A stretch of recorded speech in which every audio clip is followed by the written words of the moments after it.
από δύο βιβλία. Το ένα είναι το εδώ έκδοση Ριγοπούλου, που είναι στην αρχαία γλώσσα και το προσπαθούμε να το ερμηνεύσουμε. Και το άλλο είναι, όπως έχω δείξει και άλλο, τη φιλοκαλία των νοητικών και ασκητικών, που είναι σε 3 τόμους. Το κάνουμε από τον πρώτο τόμο, από τους λόγους τους ασκητικούς.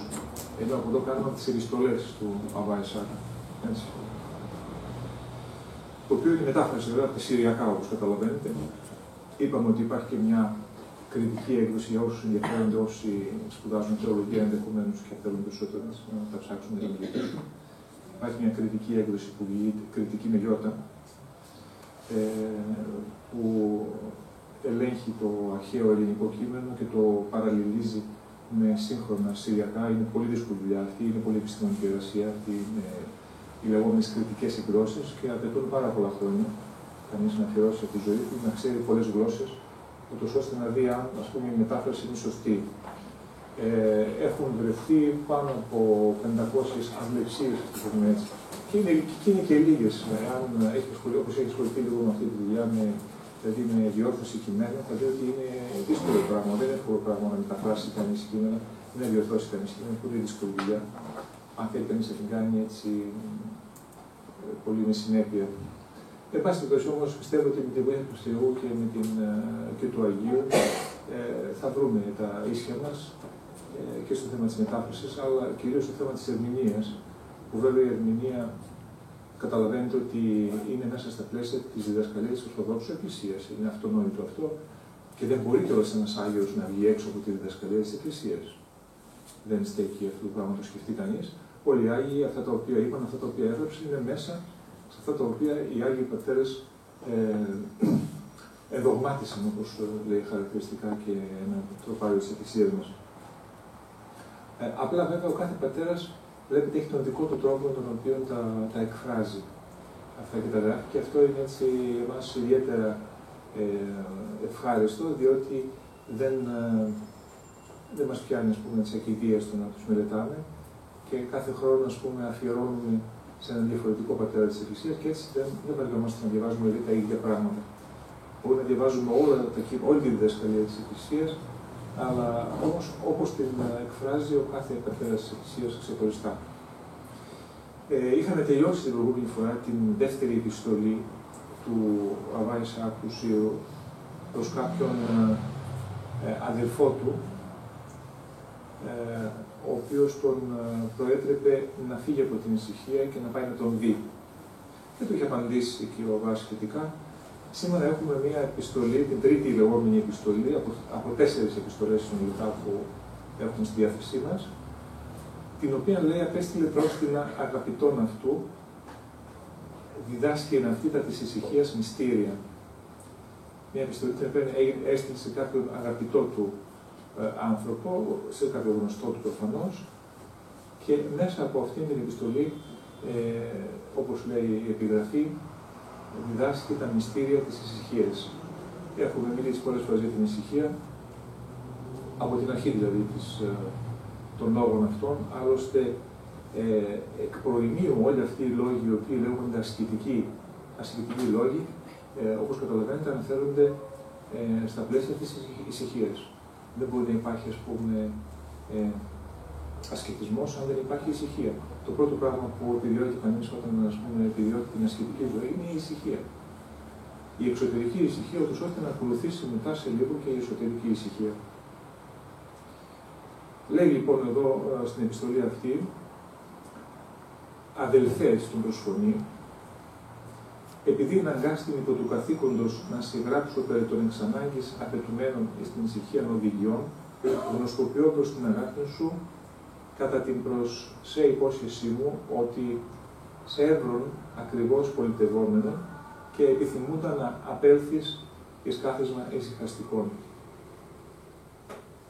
Προφανώς ο άνθρωπος αυτός, ναι, ας πούμε καταρχήν τι λέει αυτό, ότι αδερφέ μου λέει, επειδή αναγκάστηκα από καθήκον να σου γράψω και από ανάγκη όλα αυτά τα οποία απαιτούνται για την ησυχία, κάποιες οδηγίες δηλαδή, σε πληροφορώ στην αγάπη σου ότι βρήκα ότι ο δρόμος με τον οποίο πολιτεύεσαι, ζεις, διαβείς, είναι σωστός και ανταποκρίνεται στην επιθυμία σου να πας κάπου να μείνεις ησυχαστικά, σε ένα κάθισμα ησυχαστικό. Και σήμερα υπάρχει η ορολογία αυτή, κάθισμα, πάντως πάει ο όρος. Υπάρχουν μοναστήρια, υπάρχουν κελιά, υπάρχουν σκήτες και υπάρχουν και λεγόμενα καθίσματα. Το κάθισμα του Αγίου Νεκταρίου, εκεί που είχα πάει τελευταία, το Άγιον Όρος στη Μονή του Αγίου Παύλου, υπάρχει ένα κάθισμα του Αγίου Νεκταρίου, το οποίο το ανακοινήσαν τώρα κτλ. Και τι σημαίνει αυτό, είναι ένα κελάκι στο οποίο μπορεί κάποιο από το μοναστήρι που θέλει να ζήσει περισσότερο ησυχαστικά, να βγει δηλαδή έξω από την αδελφότητα και να ζήσει εκεί μόνος του, προσκολιόμενος βέβαια, έχοντας κάποια σχέση με το μοναστήρι, αλλά όμως τον υπόλοιπο χρόνο θα είναι μόνος του. Πρέπει να έχει τη δυνατότητα ο άνθρωπος να μείνει μόνος του. Δηλαδή, μερικές φορές έρχονται άνθρωποι και σε εμάς και μας συμβουλεύονται για διάφορα θέματα, ακόμα και για τη μοναχική ζωή. Και λέει, θέλουμε να ακολουθήσουμε τη μοναχική ζωή. Και το λες, για πες μου, τι κάνεις, πώς ζεις κλπ. Και βλέπεις ότι ο άνθρωπος ζει με έναν τρόπο που είναι αντίθετος, ας το πούμε έτσι, με την χριστιανική ζωή. Δεν μπορεί αυτός ο άνθρωπος να ακολουθήσει τη μοναχική ζωή. Δηλαδή δεν είναι για να σε ένα κουμπί, ας το πούμε έτσι, και πας σε ένα μοναστήρι. Και να σε κλείσουν, εσύ να φύγεις από την καμινάδα. Από κάπου θα βρεις να φύγεις. Δεν υπάρχει. Και με το ζώο, που δεν είναι το ζώο αυτή η κατάσταση, όσο το θέλει να πάει κάπου.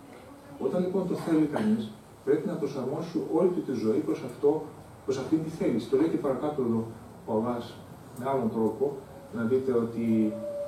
Και αυτό έχει και ψυχολογική δηλαδή μέσα χρειά. Ότι λέει δηλαδή σε κάποιο σημείο ότι ένας άνθρωπος που θέλει κάτι πρέπει να προσαρμοστεί προς αυτήν την επιθυμία. Αλλιώς δεν θα πετύχει αυτή η επιθυμία του. Πολλές φορές σήμερα οι άνθρωποι βλέπετε έχουν μεγαλεπίβολα σχέδια. Έτσι. Να πω, εγώ τώρα θα γίνω αστροναύτης. Μα για να γίνεις αστροναύτης πρέπει ας πούμε, καταρχήν να έχεις άριστη φυσική κατάσταση. Πού είναι την προοπτική την κατάσταση. Πρέπει ας πούμε, να ασκήσεις καθημερινά. Πρέπει να είσαι σε συνεργασία με αντίστοιχα κέντρα κτλ. Πολλά πράγματα απαιτούν. Δεν υπάρχουν οι προϋποθέσεις. Άμα σε κρίνει κάποιος, έτσι υπάρχουν ειδικές επιτροπές κτλ. Πέρα από τις άλλες γνώσεις που πρέπει να έχεις. Έτσι και εδώ. Εδώ βέβαια αυτό λέει τον βρήκε ότι μπορείς λέει να το κάνεις. Έχεις τη δυνατότητα να το κάνεις. Έλα να θέλεις να το κάνεις. Λοιπόν, μπορείς του λέει να το κάνεις. Σας έλεγα ότι υπάρχουν λοιπόν άνθρωποι που έτσι έχουν επιθυμία για να κάνουν υψηλά πετάγματα. Πριν όμως δεν σκέφτονται ότι αυτά τα υψηλά πετάγματα θέλουν και κάποιες θυσίες. Δεν μπορείς χωρίς θυσίες δηλαδή να κάνεις αυτά τα υψηλά πετάγματα.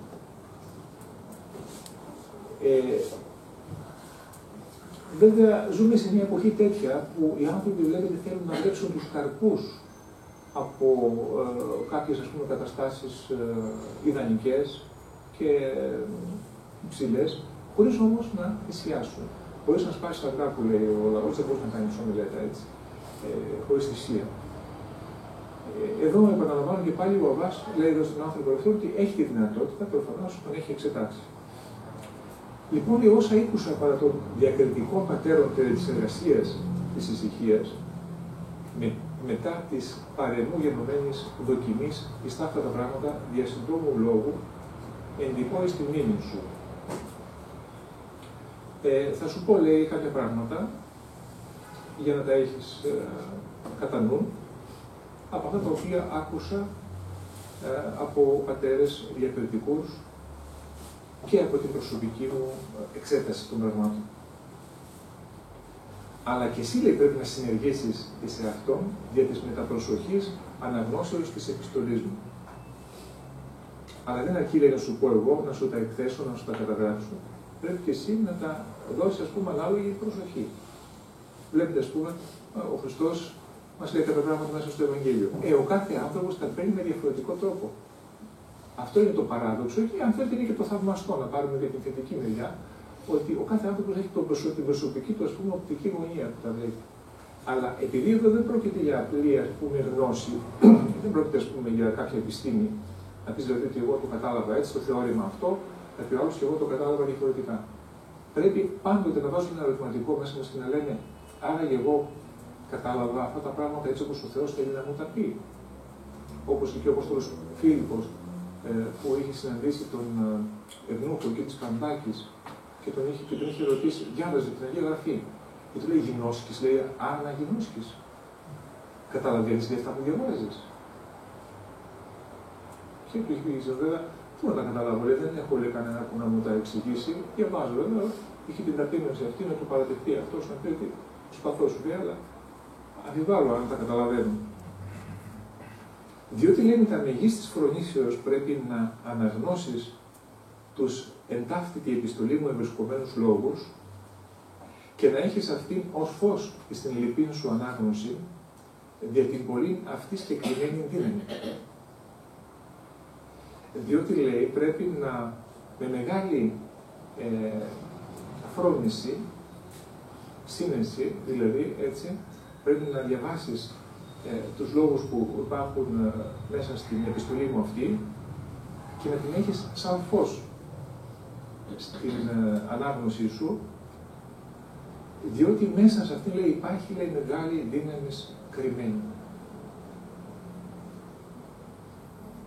Και βέβαια εδώ δεν αναφέρεται ο Αββάς στα σπουδαία λόγια που ενδεχομένως θέλει να πει ότι εγώ σου λέω σπουδαία, είναι αυτά που σου γράφω είναι σπουδαία. Αυτό το έχει πει άλλωστε και προηγουμένως. Και άλλωστε το έχει εξηγήσει ότι δεν είναι δικά του λόγια, αλλά είναι από την εμπειρία του και από τις γνώμες των Αγίων Πατέρων. Αλλά μιλάει για την κεκριμένη δύναμη που κι άλλοτε μιλάει για αυτήν, που είναι η ησυχία. Αυτό που έχουμε πει κι εμείς αρκετές φορές μέχρι τώρα και που πολλές φορές δεν μπορούμε να καταλάβουμε, γιατί ακριβώς δεν την επιδιώκουμε, δεν την ζούμε. Δεν ζούμε σε μια εποχή, ας το πούμε, της ησυχίας. Ζούμε σε μια εποχή φασαρίας, σε μια εποχή αναταραχής. Ενώ πρέπει ο άνθρωπος, ο πνευματικός άνθρωπος, δηλαδή να επιδιώξει την ησυχία πάση θυσία, ώστε να μπορέσει να ωφεληθεί από τον αγώνα του, από τον κόπο του, να μην πάει χαμένος ο κόπος του.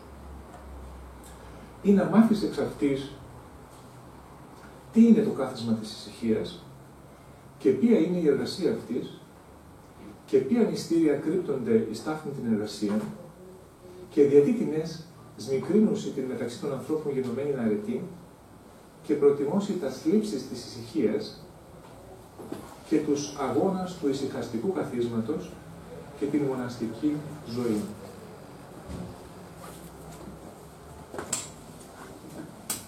Για να μάθεις, λέει, από αυτά τα οποία σου λέω και από την συγκεκριμένη δύναμη αυτή, την κρυφή δύναμη δηλαδή την οποία υπάρχει μέσα σε αυτή, τι είναι, λέει, το κάθισμα της ησυχίας, τι είναι, λέει, να πάει κανένας να μείνει κάπου εν ησυχία.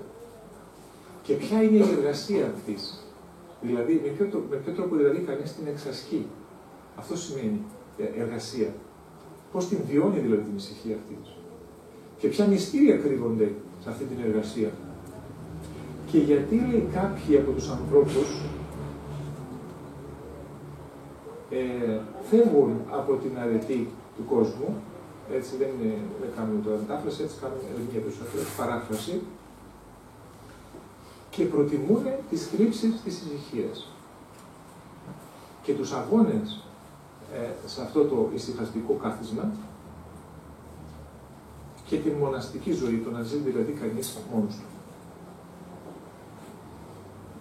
Εάν θέλεις, αδελφέ, να έβρεις ζωήν άφθαρτον εις τα σωλήγα ημέρας στη ζωή σου, η αρχή της ησυχίας σου ας γίνει με τα διακρίσεως. Και ξεκινάει τώρα, τον βάζει, ας πούμε, πιο πολύ μέσα στα μυστικά της ησυχίας, όπως είπε προηγουμένως. Εάν θέλεις, λέει, αδελφέ μου, να βρεις την άφθαρτη ζωή, την αιώνια ζωή δηλαδή, μέσα στις λίγες μέρες της ζωής σου, ας γίνει το ξεκίνημα της ησυχαστικής σου ζωής με διάκριση. Η διάκριση βέβαια είναι το α και το ω. Έχουμε πει και άλλοτε ότι η διάκριση είναι η μεγαλύτερη από όλες τις αρετές, όπως λέει ο Άγιος Κλίμακος, όπως σου διδάσκουν οι πατέρες και σύμφωνα και με το όραμα που ήθελε να πει πρόσφατα που είδε κάποτε ο Άγιος Αντώνιος. Διότι η διάκριση υπησέρχεται σε όλες μέσα τις αρετές. Οποιαδήποτε αρετή και αν έχει ο άνθρωπος, αν δεν έχει διάκριση, τότε μπορεί να πέσει είτε από τα αριστερά είτε από τα δεξιά. Η διάκριση είναι μια διαρκής ακροβασία, συνοβασία, όπως τα λέγαμε, στο μέσο, στη μέση οδό. Η μέση οδός που είναι η αρίστη κατά τους αρχαίους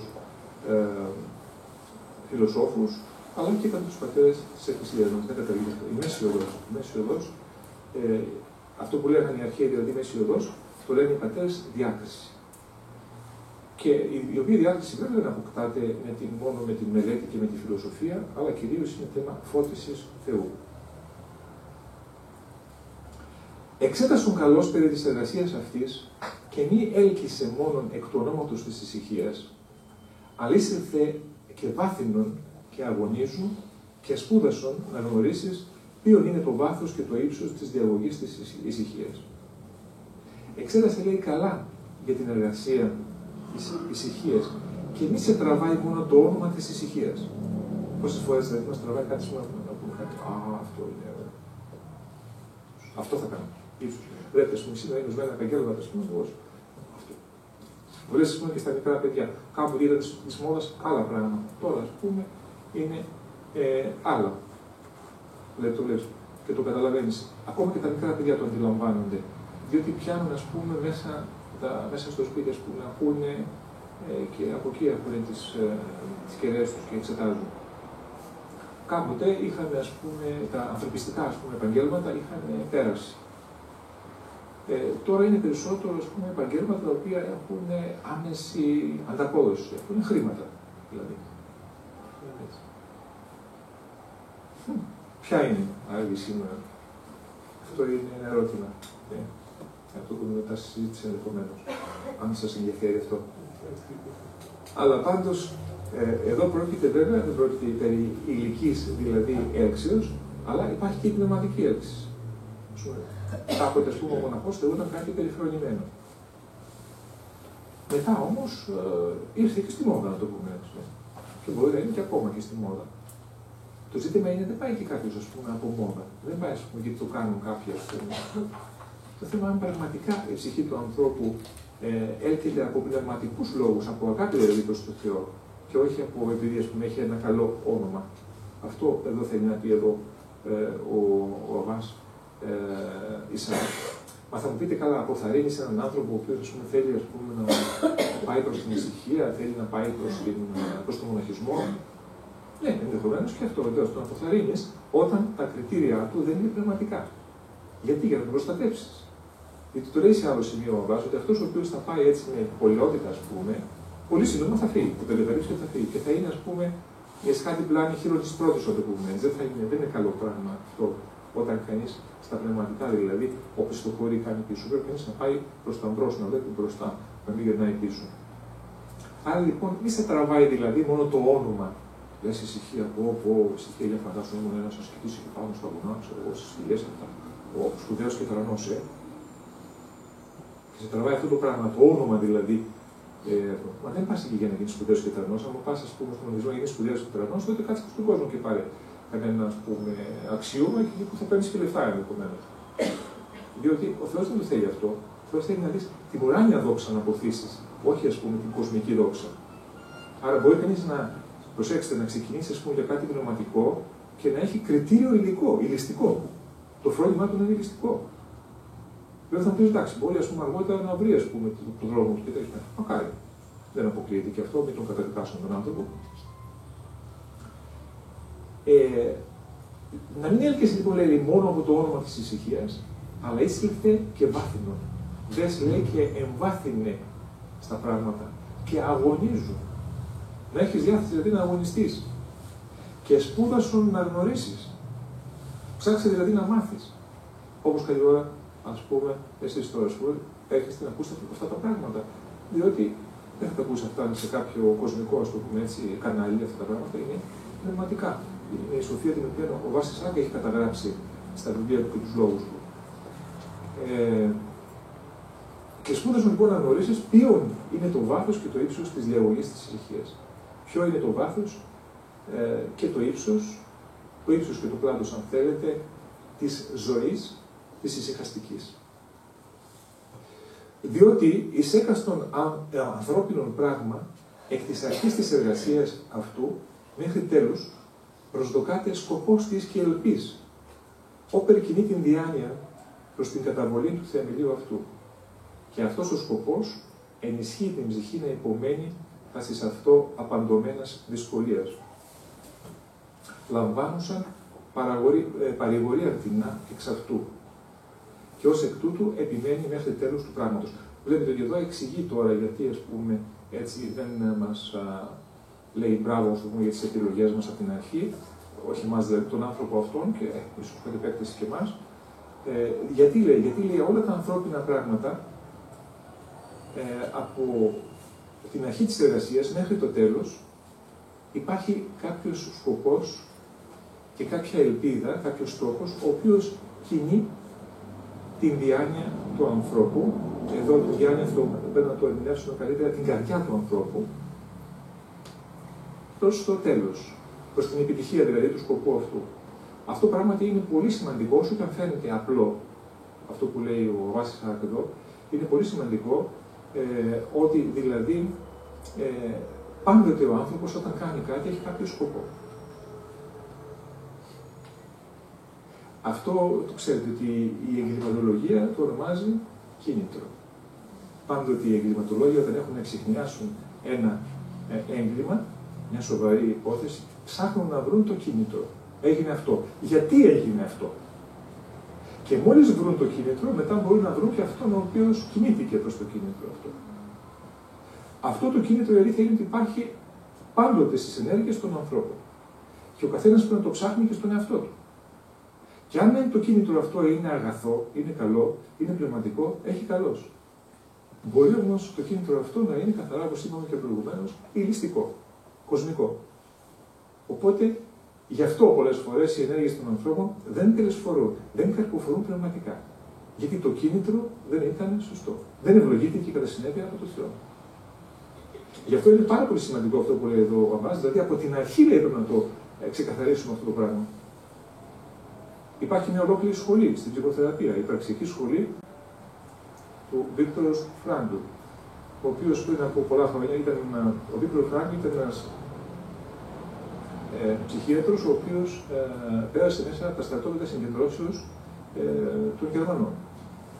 Και αυτός εκεί λοιπόν, όχι ότι δεν είχε τι να κάνει, αλλά ίσως από ένστικτο επιβίωσης, το πούμε έτσι, προσπαθούσε μέσα εκεί να ψυχολογήσει τους ανθρώπους, αυτοί που πώς αντιδρούσαν, πώς επιβίωναν, ποιοι πέθαναν και πώς πέθαναν κτλ.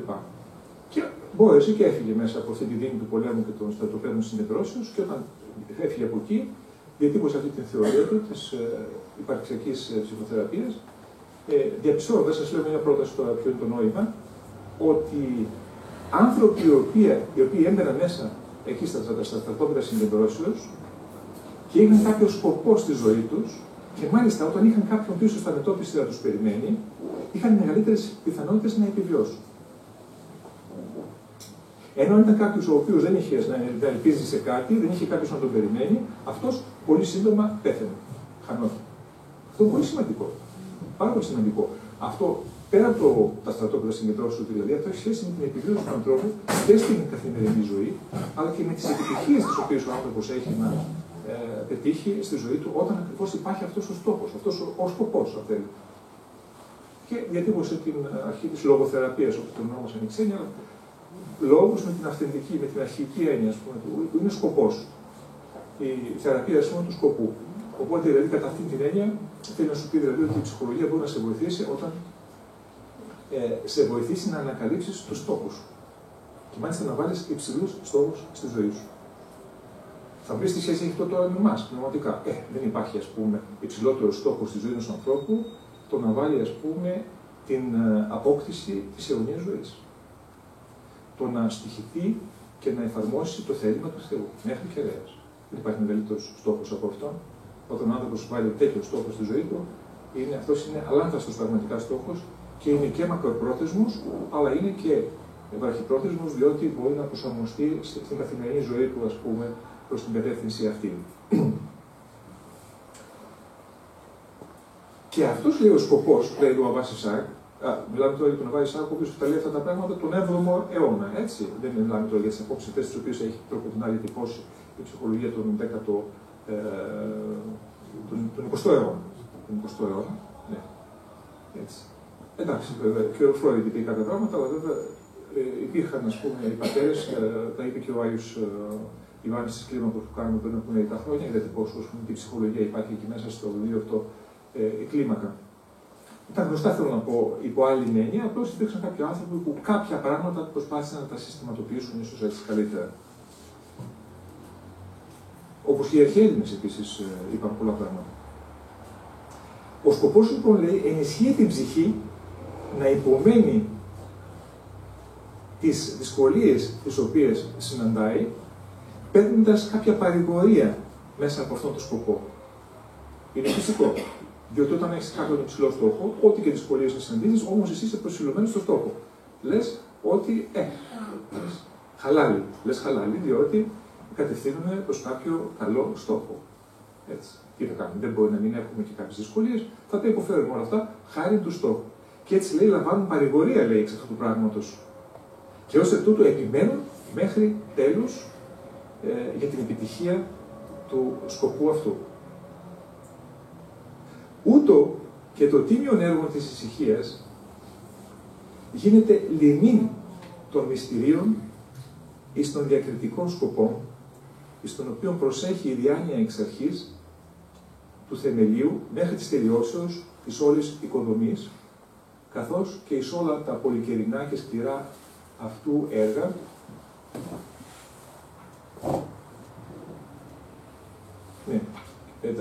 τα έργα.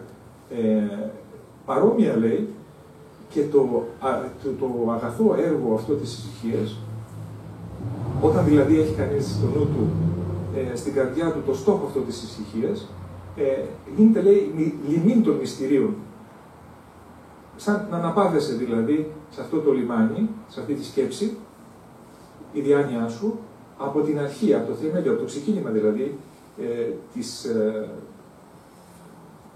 της οικοδομής αυτής, από το θεμέλιο, λέει, μέχρι την ολοκλήρωση της οικοδομής, αλλά και στη διάρκεια όλου του σκληρού ενδεχομένως αγώνα.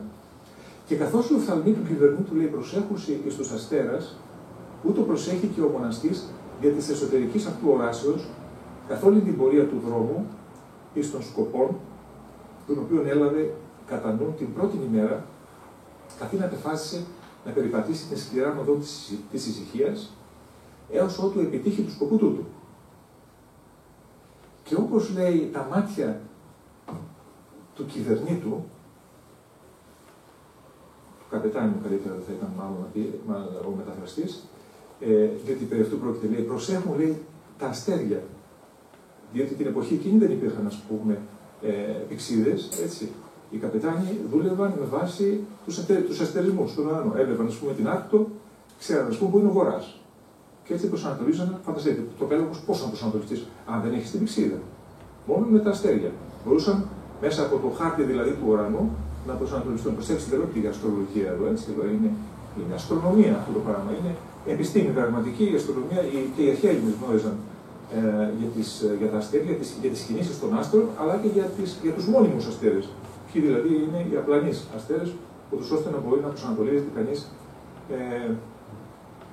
με βάση την Μεγάλη Άρκτο, για παράδειγμα, και τον Πολικό Αστέρα, που είναι το τελευταίο αστέρι της Μεγάλης Άρκτου. Άρα λοιπόν, όπως οι οφθαλμοί, λέει, του καπετάνιου προσέχουν τους αστέρες, έτσι, λέει, και ο κάθε μοναστής, με την εσωτερική αυτή όραση που έχει, με την όραση της ψυχής δηλαδή, καθ' όλη την πορεία του δρόμου, πρέπει να προσπαθεί να προσανατολιστεί με βάση τον σκοπό τον οποίο έβαλε την πρώτη μέρα, κατά την οποία αποφάσισε να ακολουθήσει τη σκληρή οδό της ησυχίας μέχρι που να πετύχει τον σκοπό αυτό. Και η ελπίς, λέει, ελαφρώνει αυτόν από το βάρος της εργασίας και της σκληρότητος, ή της υπάρχει πλήρης κινδύνων, τους οποίους απαντάει στην πορεία αυτού. Και αυτή η ελπίδα, δηλαδή αυτός ο στόχος, να φτάσει δηλαδή στο τέλος, τον ελαφρώνει από το βάρος και της προσπάθειας του αγώνα και της σκληρότητας που υπάρχει και που έχει τόσους κινδύνους στην πορεία αυτή. Ώστις στην αρχή της ησυχίας αυτού, δεν λάβει υπόψη τούτο των σκοπών, αυτός εργάζεται αδιακρίτως την πρέπουσα εις αυτόν εργασία, ως να απαλέει μετά του αέρος και ουδέποτε ελευθερούνται εκ του πνεύματος της ακιδείας. Προσέξτε, είδατε τι λέει τώρα. Δηλαδή, όποιος δηλαδή ξεκινάει αυτόν τον αγώνα της ησυχίας και δεν λαμβάνει υπόψη του στα σοβαρά εξυπαρχής, δηλαδή τον στόχο, ότι ο στόχος είναι να φτάσει στην εσωτερική ησυχία δηλαδή και να τα εγκαταλείψει όλα τα άλλα, αυτός εργάζεται χωρίς διάκριση, χωρίς να έχει την πρέπουσα, την απαιτούμενη διάκριση στην εργασία αυτή την οποία κάνει, και είναι, λέει, σαν να παλαίει μετά του αέρος, σαν να χτυπάει δηλαδή τον αέρα. Τόσο πολύ. Φανταστείτε πόσο διαφορά έχει δηλαδή να έχει στόχο. Πολλές φορές ισχύει για εμάς, ξέρετε, στον πραγματικό αγώνα. Και όχι μόνο για το θέμα της ησυχίας, για οποιοδήποτε θέμα. Βλέπετε, ας πούμε, έρχονται άνθρωποι να εξομολογηθούν, λένε, ας πούμε, κάποια αμαρτήματα, και συνήθως, ας πούμε, οι άνθρωποι λένε, ας πούμε, λέει, πάτε στα ίδια. Και καμιά φορά λέω, χαριτολογώντας, τι κάνετε κάτι παραπάνω σήμερα. Πάλι εγώ με τα ίδια. Φυσικά τα ίδια θέλεις, τι θέλεις. Κάθε άνθρωπος έχει τα δικά του. Έχει τις αδυναμίες του. Και ο διάβολος μας πολεμάει στις αδυναμίες. Δεν θα σε πολεμήσει κάπου που έχει ο άλλος αδυναμία, θα πολεμήσει τον άλλον. Ξένα θα σε πολεμήσει τις δικές σου αδυναμίες. Άρα, δηλαδή το πρόβλημα δεν είναι ότι έχεις τα ίδια, αλλά το πρόβλημα είναι ότι πρέπει να επικεντρωθείς πλέον εκεί στις αδυναμίες αυτές, ούτως ώστε να μην σε βρει αφύλακτο την επόμενη φορά και να πετύχεις κάτι περισσότερο. Να μην λες δηλαδή κάθε φορά ότι μια από τα ίδια που λένε εκεί, μια από τα ίδια. Να μην είναι μια από τα ίδια. Να είναι ένα από τα ίδια ίσως με την έννοια τη γενική, αλλά να είναι καλύτερο όμως. Να είναι καλύτερη η κατάσταση. Να έχεις κάνει ένα ελάχιστο έστω βήμα προς την αντιμετώπιση των πειρασμών και των παθών. Άρα λοιπόν ο άνθρωπος ο οποίος δεν βάζει στόχους, αυτό λέει ο Βάσης Ισαάκ, και είναι πάρα πολύ σημαντικό αυτό που λέει, που δεν έχει δηλαδή κατά νου συνέχεια, δεν έχει προσανατολισμένη την ψυχή του στο στόχο του, εδώ προκειμένου μιλάει για την ησυχία, αυτό είναι σαν να παλαίει δηλαδή, τον αέρα. Σαν να το πούμε δηλαδή σε ελεύθερη παράφραση σήμερα, σαν να χτυπάει μύγες. Σαν να χτυπάει μύγες. Μην χτυπάμε μύγες, να μην χτυπάμε μύγες στην πνευματική ζωή. Είναι πραγματικός αγώνας αυτός. Και είναι πιο δύσκολος αυτός ο αγώνας της ψυχής. Από τον εξωτερικό αγώνα, από τον αγώνα της βιοπάλης, αν θέλετε, τον αγώνα του να βγάζεις χρήματα ή να διευθυνθείς επιστημονικά κλπ. Σήμερα οι άνθρωποι νομίζουν μόνο να πάρεις πτυχία, να πάρεις μεταπτυχιακά, να πάρεις ένα διδακτορικό. Δεν είναι μόνο αυτός ο αγώνας. Σε τελική ανάλυση, όλοι παίρνουν ένα μεταπτυχιακό σήμερα. Είναι και της μόδας. Ο αγώνας ο πνευματικός είναι πιο δύσκολος. Και χρειάζεται και αυτός να στοχεύει ο άνθρωπος, να ξέρει δηλαδή που βαδίζει, να ξέρει τι έχει να αγωνιστεί, να ξέρει τις αδυναμίες του. Και ουδέποτε λέει ελευθερούνται εκ του πνεύματος της ακιδείας και συμβαίνει σε αυτόν ένα εκ των δύο. Αυτός λέει ο οποίος θα είναι έτσι, επιτρέπετε να χρησιμοποιήσω αυτή την έκφραση, αυτός ο άνθρωπος που δεν έχει αυτός είναι χύμα. Χύμα. Αυτός που είναι έτσι χύμα στον αγώνα, αυτός λέει δεν πρόκειται ποτέ λέει να απελευθερωθεί από το πνεύμα της ακιδείας. Τι σημαίνει ακιδεία? Αυτό που πολλές φορές τα παιδιά τώρα το λένε με άλλο τρόπο βέβαια. Πολύ συχνά αυτό μου λένε οι γονείς. Τα παιδιά έχουν μια έκθεση. Βαριέμαι. Βαριέμαι. Τι λένε, βαριέμαι. Δεν βαριέσαι, δεν κάνεις τίποτα, βαριέσαι. Δεν κάνεις. Πάλι να κάνεις τίποτα να μην βαριέσαι. Γιατί βαριέσαι? Γιατί δεν έχεις κάτι να ασχοληθείς. Γι' αυτό βαριέσαι. Αν είχες κάτι να ασχοληθείς και μάλιστα είχες στόχους, όχι μόνο δεν θα βαριώσουν, αλλά και θα ήταν μια συναρπαστική διαδικασία όλη αυτή η πορεία σου, ο αγώνας σου. Το ίδιο ισχύει και με τους μεγαλύτερους, φυσικά. Απλά τα παιδιά το εκφράζουν έτσι λίγο πιο εκφραστικά. Αυτός λοιπόν λέει, δεν θα μπορέσει να απελευθερωθεί από το πνεύμα της ακιδείας. Αυτό που δεν έχει τους στόχους αυτούς. Και θα συμβούν ένα από τα δύο πράγματα, λέει. Ή δεν υπομένει ανυπομονεί το βάρος και νικόμενος αναχωρεί τελείως της ησυχίας, ή λέει δεν θα μπορέσει να υπομείνει λέει, το βάρος αυτό από τον αγώνα αυτό και θα νικηθεί και θα φύγει από την ησυχία, θα μαζέψει και θα φύγει, θα γυρίσει πίσω και που ήταν. Ή καρτερίμενη σε αυτήν, αλλά το κελίον αυτού γίνεται εις αυτόν οίκος φυλακής και τηγανίζεται εντός αυτού. Τι λέξεις χρησιμοποιεί ο Βάσης. Είναι άμα μείνει, έως ότι μένει εκεί πέρα. Θα είναι γι' αυτό καταναγκαστικά έργα δηλαδή εκεί που θα μείνει. Και θα γίνει λέει, το κελί του, εκεί, δηλαδή η ησυχαστική, δηλαδή, το ησυχαστήριό του, θα γίνει φυλακή. και θα τηγανίζετε, θα ψήνετε λέει, μέσα σε αυτό. Καθημερινώς. Δεν υπάρχει λόγο σου λέει, να ψήνεσαι, να τηγανίζεσαι. Δεν πήγες εκεί για να υποφέρεις. Εκεί πήγες να αγωνιστείς. Άλλο να αγωνιστώ για κάποιον υψηλό σκοπό, και άλλο να μην ξέρω γιατί βρίσκομαι στον τόπο αυτόν και να λέω: όχι, εφόσον ήρθα εδώ πρέπει να μείνω. Τι να μείνεις. Έχεις στόχο, ξέρεις γιατί ήρθες, έχεις στόχους. Ξέρεις γιατί ήρθες εδώ. Ξέρεις γιατί αγωνίζεσαι. Εάν δεν ξέρεις, αγωνίσου σωστά, έχει την ελπίδα αυτή στο Θεό και το στόχο σου και όλα θα πάνε καλά με τη βοήθεια του Θεού. Επειδή δεν έμαθε να ελπίζει στην εκ της εργασίας της ησυχίας δεδομένη παρηγορία. Επειδή δεν έμαθε να ελπίζει, θα τσιγαρίζεται λοιπόν αυτό που δεν ξέρω αν έχετε ακούσει αυτή την έκφραση, παλιότερα λέγονταν, σε τσιγαρίζει κάτι, έτσι, τσιγαρίζει ή τσιγαρίζουμε. Έτσι. Δηλαδή, αυτό που λέμε, ψήνεται, δηλαδή υποφέρει δηλαδή, τόσο πολύ. Για ποιο λόγο, γιατί δεν έμαθε να ελπίζει στην εργασία της ησυχίας και στην παρηγορία που προέρχεται από αυτή. Δια τούτο λέει, ούτε να ζητείτε με τα πόνο καρδίας δύναται, ούτε να κλαίει στην προσευχή αυτού ευχαριστείτε. Γι' αυτό το λόγο λέει, ούτε να ζητάει λέει, με πόνο καρδιάς μπορεί κάτι. Βλέπετε δηλαδή το να ζητάει κάποιος δηλαδή κάτι με πόνο καρδιάς είναι πνευματική πρόοδος αυτό το πράγμα. Βλέπετε ας πούμε πώς άλλοτε ας πούμε προσευχόμαστε και το καταλαβαίνουμε.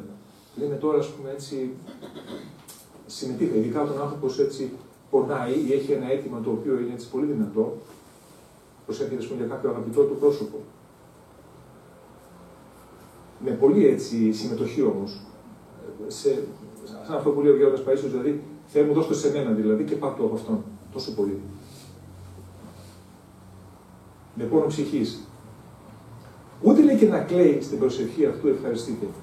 Ή μπορεί να έχει ας πούμε κανείς κλάμα στην προσευχή. Που το κλάμα όμως στην προσευχή αυτό δεν είναι κλάμα, αυτό το ζοριστικό κλάμα που μερικές φορές δεν πρόκειται περί αυτού, μιλάμε για ασχητές εδώ, αλλά για το κλάμα αυτό το οποίο τρέχουν τα δάκρυα από τα μάτια χωρίς να το θέλει ο άνθρωπος και το οποίο δίνει παρηγοριά στον άνθρωπο. Περί αυτού του κλάματος, εδώ αναφέρεται εδώ ο Αββάς Ισαάκ. Λοιπόν, αυτός ο οποίος δεν έχει στόχους, δεν έχει καταλάβει ας πούμε, την προοπτική της ησυχίας, δεν μπορεί να τα καταλάβει αυτά τα πράγματα. Του φαίνεται δηλαδή, σαν να το πούμε έτσι, να παραφράσουμε η προσευχή ανούσια, ακατανόητη, εντελώς. Είναι έτσι ψυχρός, φυσικά. Έτσι. Διόλα αυτά λοιπόν, οι πλήρεις ελαίους πατέρες, αγαπώντας εμάς, τα εαυτόν τέκνα, αφήκαν σημεία τεινά εις τα εαυτόν συγγράμματα προς οδηγία της ζωής ημών. Σαν να τα έλεγε δηλαδή γενικά αυτά όλα που είπε μέχρι τώρα ο Βασάκ και του λέει ότι γι' αυτό λοιπόν, επειδή στο λέω όλα αυτά τα πράγματα που είναι ισχύουν φυσικά, οι πατέρες λέει, που ήταν πλήρεις ελαίους και μας αγαπούσαν, άφησαν στα παιδιά τους, στα συγγράμματά τους, κάποια στοιχεία τα οποία είναι οδηγός για την πορεία μας, για την στιχαστική μας ζωή και τα αναφέρει παρακάτω. Πριν όμως θα μείνουμε στο σημείο αυτό για να συνεχίσουμε την άλλη φορά από την επιστολή αυτή, για να έχουμε λίγο χρόνο να πάμε και στη συνέχεια του λόγου εδώ που είχαμε έτσι κάνουμε συνήθως, στο πρώτο μέρος και δεύτερο μέρος, για να πάμε στον 19ο λόγο περί ταπεινοφροσύνης, περί πίστεως και ταπεινοφροσύνης που είχαμε ξεκινήσει. Απορρίσεις το τέλος. Ορίστε. Απορρίσεις το τέλος. Ναι. Αν είναι σχετικά με αυτά, μπορείς και τώρα. Στην διαφορία, επειδή είπες στην αρχή για θλίψεις και αγώνες, αλλά δεν μας διευκρίνησε ποιες και είναι οι θλίψεις και ποιοι είναι οι αγώνες. Ναι, θα πούμε παρακάτω, όπου αναφέρεται σε πιο συγκεκριμένα στοιχεία. Ήδη θα αναφερθεί ο Βάσκο κάτω σε λόγια τα οποία έχει ερανιστεί από πατέρες της Εκκλησίας και προφανώς και από την προσωπική του εμπειρία. Πάμε λοιπόν λίγο τώρα στο λόγο του Αββάσακ περί πίστεως και ταπεινοφροσύνης. Αν θυμάστε την προηγούμενη φορά είχαμε πει κάτι για την κρυφή πρόνοια που υπάρχει μέσα στο σχέδιο του Θεού, μέσα στη ζωή του ανθρώπου, όταν εκείνος προσεγγίζει τον Θεό με νηπιακή διάθεση, σαν τα νήπια, όπως μας έλεγε δηλαδή ο Αβάς Ισαάκ, χαρακτηριστικά με νηπιακό φρόνημα. Και όταν έτσι με απλότητα ο άνθρωπος έτσι πραγματικά πορεύεται, τότε υπάρχει η πρόνοια του Θεού η οποία τον διαφυλάττει και τον προστατεύει. Και συνεχίζοντας το πνεύμα αυτό, λέει ότι καλά είπε λοιπόν ο σοφός στα θεία Παύλος, αναφερόμενος στον Απόστολο Παύλο βέβαια, όποιος νομίζει ότι είναι σοφός σε τούτο τον κόσμο, ας γίνει μωρός για να γίνει σοφός. Όπως λέει και ο Απόστολος Παύλος στην πρώτη προς Κορινθίους επιστολή, κεφάλαιο 3 στίχους 18. Τι σημαίνει αυτό που λέει ο Απόστολος Παύλος, και μάλιστα αρκετές φορές ο Απόστολος Παύλος αναφέρεται στη σοφία του κόσμου και στη μορία του κηρύγματος, μορία εντός εισαγωγικών βέβαια. Και λέει επίσης ότι ο Θεός δεν διάλεξε, λέει, τους σοφούς, αλλά διάλεξε τους αγραμμάτους ψαράδες, τους απλοϊκούς ανθρώπους, για να κατεσχύνει τους σοφούς. Για να ντροπιάσει δηλαδή τη σοφία των ανθρώπων. Και για ποιο λόγο να ντροπιάσει τη σοφία των ανθρώπων? Για να καταλάβουν όλοι ότι δεν πρόκειται κανείς να προσεγγίσει τον Θεό με τις ανθρώπινες δυνάμεις και με την ανθρώπινη σοφία, με την ανθρώπινη διάνοια. Παρότι και αυτά είναι δώρο του Θεού, έτσι. Αλλά όμως να μην νομίσει ο άνθρωπος ότι με αυτά, δηλαδή με την δική του δύναμη, με τα δικά του πόδια, ας το πούμε έτσι, να το πούμε με άλλα λόγια, δηλαδή για να καταλάβει ο άνθρωπος ότι δια της ταπεινώσεως θα προσεγγίσει τον Θεό. Γι' αυτό και λέει εκεί στους μαχαρισμούς και πάλι ο Χριστός, ότι μακάρι η πτωχή του πνεύματι, ότι αυτό είναι στη βασιλεία του ουρανών. Έτσι.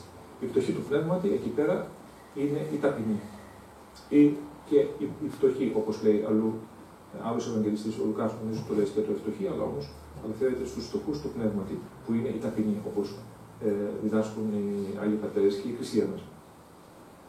Άρα λοιπόν, μην πει κανένας ότι εγώ δεν είμαι σε θέση να τα καταλάβω αυτά, διότι δεν πρόκειται να τα καταλάβει κανείς με το νου του, αλλά με την καρδιά του.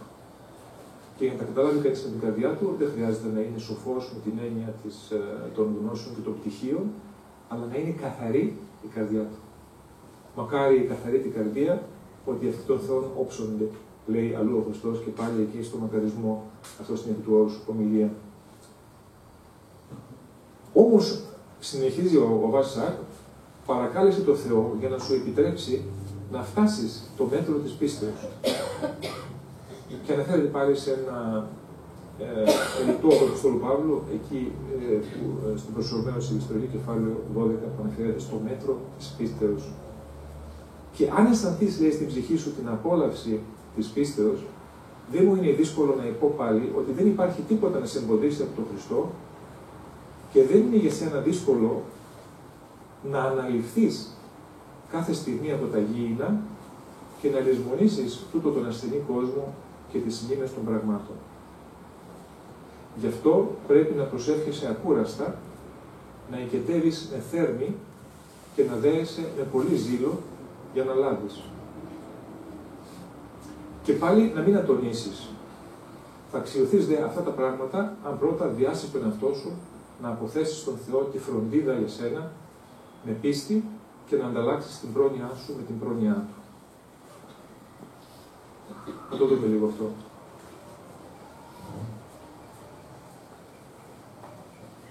Λέει λοιπόν ότι πόσο σημαντικό πράγμα είναι να φτάσει ο άνθρωπος να οριμάσει δηλαδή η πίστη μέσα του, να οριμάσει η πίστη του και να φτάσει σε ένα επίπεδο τέτοιο, ούτως ώστε να μπορέσει να αφήσει τον εαυτό του στα χέρια του Θεού. Και εδώ όχι απλώς το λέει του να αφήσει τον εαυτό του, αλλά ο άνθρωπος λέει τότε θα σηκωθεί, λέει, από τα γήινα, θα ξεκολλήσει, σαν να λέμε σήμερα, από τα γήινα, θα ξεχάσει αυτόν τον ασθενή κόσμο και τις μνήμες των πραγμάτων και έτσι θα έρθει στο Θεό. Δείτε, ας πούμε, πόσο έτσι σήμερα στην καθημερινή ζωή, πόσες μνήμες έχει ο άνθρωπος. Είναι μεγάλο πράγμα πραγματικά, είναι φοβερό πράγμα η μνήμη, έτσι, δεν ξέρω τι πιστεύει. Δεν είναι απλά, ας πούμε, έτσι. Βέβαια και στους υπολογιστές συμβαίνει αυτό το πράγμα. Αφαίρεσε τη μνήμη από τον υπολογιστή, όσο το καλύτερο λειτουργικό σύστημα να έχεις, είσαι μηδέν στο πυλίγμα. Ούτε το μηχάνημα μπορεί να δουλέψει, ούτε αποθήκευση δεδομένων μπορεί να έχει τίποτα. Αφαίρεσε τη μνήμη και είναι 1-0. Και γι' αυτό όσοι θέλουν να κάνουν αναβαθμίσεις κτλ., κάνουν αναβαθμίσεις βέβαια μνήμης και χωριστικότητας πέρα από το λειτουργικό σύστημα. Έτσι είναι και ο άνθρωπος. Και είναι ένα θαύμα βέβαια το πώς, ας πούμε, φανταστείτε τι τεράστια μνήμη έχει ο άνθρωπος. Βλέπει τα μηχανήματα συνέχεια τα αναβαθμίζουν και τα αναβαθμίζουν κλπ. Ενώ ο άνθρωπος έχει αυτή τη μνήμη την οποία την έχουμε από τότε που γεννηθήκαμε και συνέχεια φορτώνεται και μαθαίνουμε και γνωρίζουμε πράγματα. Και όμως κάπου υπάρχει αυτό, κάπου υπάρχει. Και η επιστήμη ακόμα δεν ξέρει με ποιο τρόπο, ας πούμε, αυτή η μνήμη αποθηκεύεται. Βέβαια είναι μεγάλη υπόθεση το ότι κατάφερε η επιστήμη να δημιουργήσει μνήμη, ηλεκτρονική μνήμη με τον τρόπο αυτό που δημιούργησε, αλλά με τη φώτιση του Θεού φυσικά, αλλά όμως είναι φοβερό και το πόσο ο άνθρωπος έχει μνήμη και αυτή τη μνήμη την αξιοποιεί για να μπορέσει να πραγματώσει τους σκοπούς της ζωής του. Και είναι δυστύχημα πραγματικά να υπάρχουν άνθρωποι που δεν έχουν τόσο καλή μνήμη και δεν μπορούν να κάνουν πράγματα στη ζωή τους. Μπορεί να ξεκινάνε, ας πούμε, έναν στόχο και να τον αφήνουν στη μέση. Δεν μπορούν να τον ολοκληρώσουν. Και να φανταστεί κανείς ότι αυτή η μνήμη επηρεάζεται, όπως λέει η ψυχολογία, και από συναισθηματικούς παράγοντες. Δηλαδή, αν ο άνθρωπος είναι ισορροπημένος, αν ξέρει τι του γίνεται, αν ελέγχει τον εαυτό του, μπορεί να έχει καλύτερη οργάνωση της μνήμης και μεγαλύτερη αποτελεσματικότητα σε αυτά τα οποία κάνει στη ζωή του. Και έτσι είναι δηλαδή σαν να κάνει, ας το πούμε έτσι, αναβάθμιση μνήμης, πέστε το εσείς. Φανταστείτε όμως τώρα, γιατί το λέω αυτό, δεν είναι να σας κάνω μάθημα πληροφορικής, έτσι, προσέξτε. Αλλά διότι φανταστείτε τι μνήμες, με τι έχουμε φορτωμένες τις μνήμες μας, με τι σκουπίδια δηλαδή φορτώνουμε τις μνήμες μας. Με όλα αυτά τα μάτια του κόσμου τούτου. Και υπάρχουν άνθρωποι που είναι στον υπολογιστή από το πρωί μέχρι το βράδυ. Εκεί μάλιστα έρχονται και στην εξομολόγηση και λέει: Πάτερ, κάθομαι, λέει, με τις ώρες του. Είναι κακό. Ακόμα και να μην βλέπεις πράγματα άσχημα, δηλαδή πράγματα εσχρά, να το πούμε έτσι, που διαβάζα κάπου στο διαδίκτυο, το μεγαλύτερο μέρος του διαδικτύου χρησιμοποιείται, λέει, για να βλέπουν οι άνθρωποι τέτοια πράγματα. Το διάβαζα από το κάπου. Σε μία αυτή. Το 60% του διαδικτύου χρησιμοποιείται για αμαρτωλούς σκοπούς, με πατέντα, με βάση στατιστική. Γι' αυτό προσέξτε, δεν είναι δηλαδή να πει κανένας ότι μπορεί να κινδυνεύσει κανένας φορά. Κινδυνεύεις άμεσα. Εάν δεν προσέξεις, αν δεν έχεις το νου σου.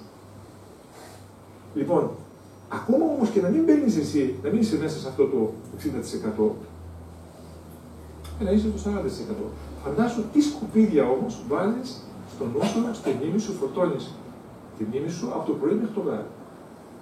Εντάξει, δεν θα γίνεις δημοσιογράφος, δεν θα γίνεις πολεμικός ανταποκριτής, δεν θα γίνεις αναλυτής, αυτό κτλ. Μπορεί να λιγότερα πράγματα να μάθεις και μια χαρά να είσαι ενημερωμένος και όλα αυτά κλπ. Και να χρησιμοποιήσεις το υπόλοιπο των δυνατοτήτων σου, της μνήμης σου και των νοητικών σου δυνατοτήτων για τη μνήμη του Θεού. Εκεί την καταλήξω. Διότι όταν, ας πούμε, όλες αυτές οι ψυχικές δυνάμεις δεσμεύονται από πράγματα γήινα, καθημερινά, χωμάτινα, δεν μένει τίποτα για το Θεό. Τι θα δώσεις μετά στο Θεό? Δεν μένει μετά το 1% του Θεού. Άρα, αυτό είναι η μεγαλύτερη αμαρτία. Αυτό, έλα, ειρήνη έχει κατασμό. Αυτό είναι η μεγαλύτερη αμαρτία του ανθρώπου. Πολλές φορές έρχονται άνθρωποι, έχει και ειρήνη. Και δεν ξέρουν λέει τι αμαρτίες να μπουν. Μα δεν είναι να έχεις σκοτώσει, δεν είναι να έχεις κλέψει, δεν είναι να έχεις ληστέψει. Η μεγαλύτερη αμαρτία είναι αυτή. Το ότι εσύ δίνεις στο Θεό το 1/1000 της ψυχής σου. Δεν θα έπρεπε να έχεις δώσει όλη σου την ψυχή, να την έχεις παραδώσει στο Θεό. Με βάση την πρώτη εντολή. Μάλιστα, ξέρετε και όσοι έχετε πολλές φορές τους ρωτάω, ποια ήθελε και τις προάλλες φορές κάποιος, είχαμε μια πολύ σοβαρή συζήτηση και ζητούσε συμβουλές. Λέει, ποια είναι η πρώτη εντολή? Με τίποτα. Όλα τα είπε μόνο από την πρώτη. Που φωνεύσει, σου μοιχές.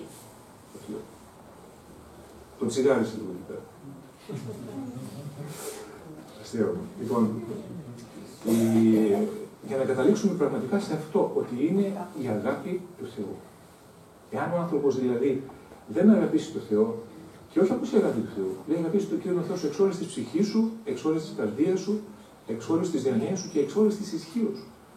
Με όλη τη δύναμη δηλαδή της ψυχής σου, με όλη τη δύναμη της ύπαρξής σου. Γι' αυτό λέει εδώ ο Αββάς Ισαάκ, ότι όταν δηλαδή ο άνθρωπος δηλαδή φτάσει στο μέτρο της πίστεως, δεν θα φτάσει στο μέτρο της πίστεως. Δηλαδή πώς, γιατί λένε μερικοί, εντάξει, λέει να πιστεύουμε. Και πώς πιστεύουμε. Πες μας, πώς πιστεύουμε. Πώς πιστεύει κανείς. Λέει η Γραφή ότι και τα δαιμόνια λέει πιστεύωση και φρύτωση. Ο Χριστός το λέει αυτό. Και οι δαίμονες λέει πιστεύουν. Λοιπόν, και τι σημαίνει αυτό. Βοηθιέται καθόλου ο διάβολος με το ότι πιστεύει. Καθόλου. Ούτε στο ελάχιστο. Ακόμη που πιο πολύ σκληραίνεται. Αλλά, εν πάση περιπτώσει όμως, εμείς πιστεύουμε και η πίστη μας οριμάζει και γίνεται καλύτερη όταν ο άνθρωπος οριμάζει πνευματικά. Όταν προσπαθεί δηλαδή να δώσει περισσότερο από τον εαυτό του, να τον αφήσει στα χέρια του Θεού. Όλοι μας βάζουμε κόκκινες γραμμές. Δεν είναι μέχρι εδώ. Εντάξει, ξέρω ποιο είναι το θέλημα του Θεού. Εντάξει, όμως δεν είναι για μένα αυτό το πράγμα. Ναι, λένε εκεί, κάποτε λέει θα αποφασίσω να εξομολογηθώ. Εντάξει. Κάποτε. Αν αυτό το κάποτε όμως εσύ που νομίζεις ότι είναι απεριόριστος χρόνος, μπορεί να είναι πολύ σύντομα και να μην προλάβεις όμως. Πριν να πω, λίγο ήρθε πάλι εδώ ένας κύριος και λέει: ελάτε λέει γρήγορα γιατί γόνος, γιατί η γυναίκα μου είναι στο νοσοκομείο. Δεν ξέρω πόσες μέρες ακόμα έχει μπροστά της.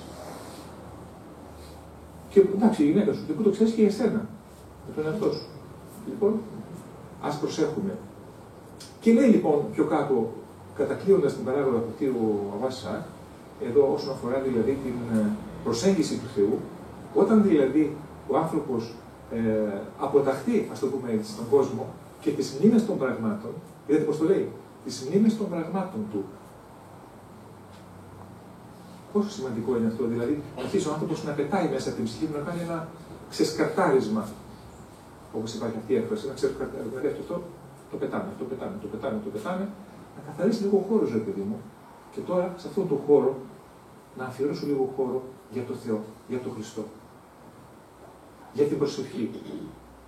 Λέει, μετά όλα δεν μπορώ να προσευχηθώ. Με συγχωρείτε μερικές φορές που επαναλαμβάνω ορισμένα πράγματα, που κάνω για λόγους σκοπιμότητος, γιατί κάποιοι δεν μπορεί να μην ήταν και την προηγούμενη φορά έτσι, και επειδή πρέπει να τα πούμε αυτά τα πράγματα. Λοιπόν, γιατί λέει κιόλας μετά πιο κάτω ο Αββάς. Πρέπει να προσεύχεσαι, λέει, ακούραστα. Και το ακούραστα, εδώ ίσως πάλι επιτρέψτε μου, για να μου πώς έχει το αρχαίο κείμενο. Έχετε μπροστά σας το αυτό. Άοπνος, ναι.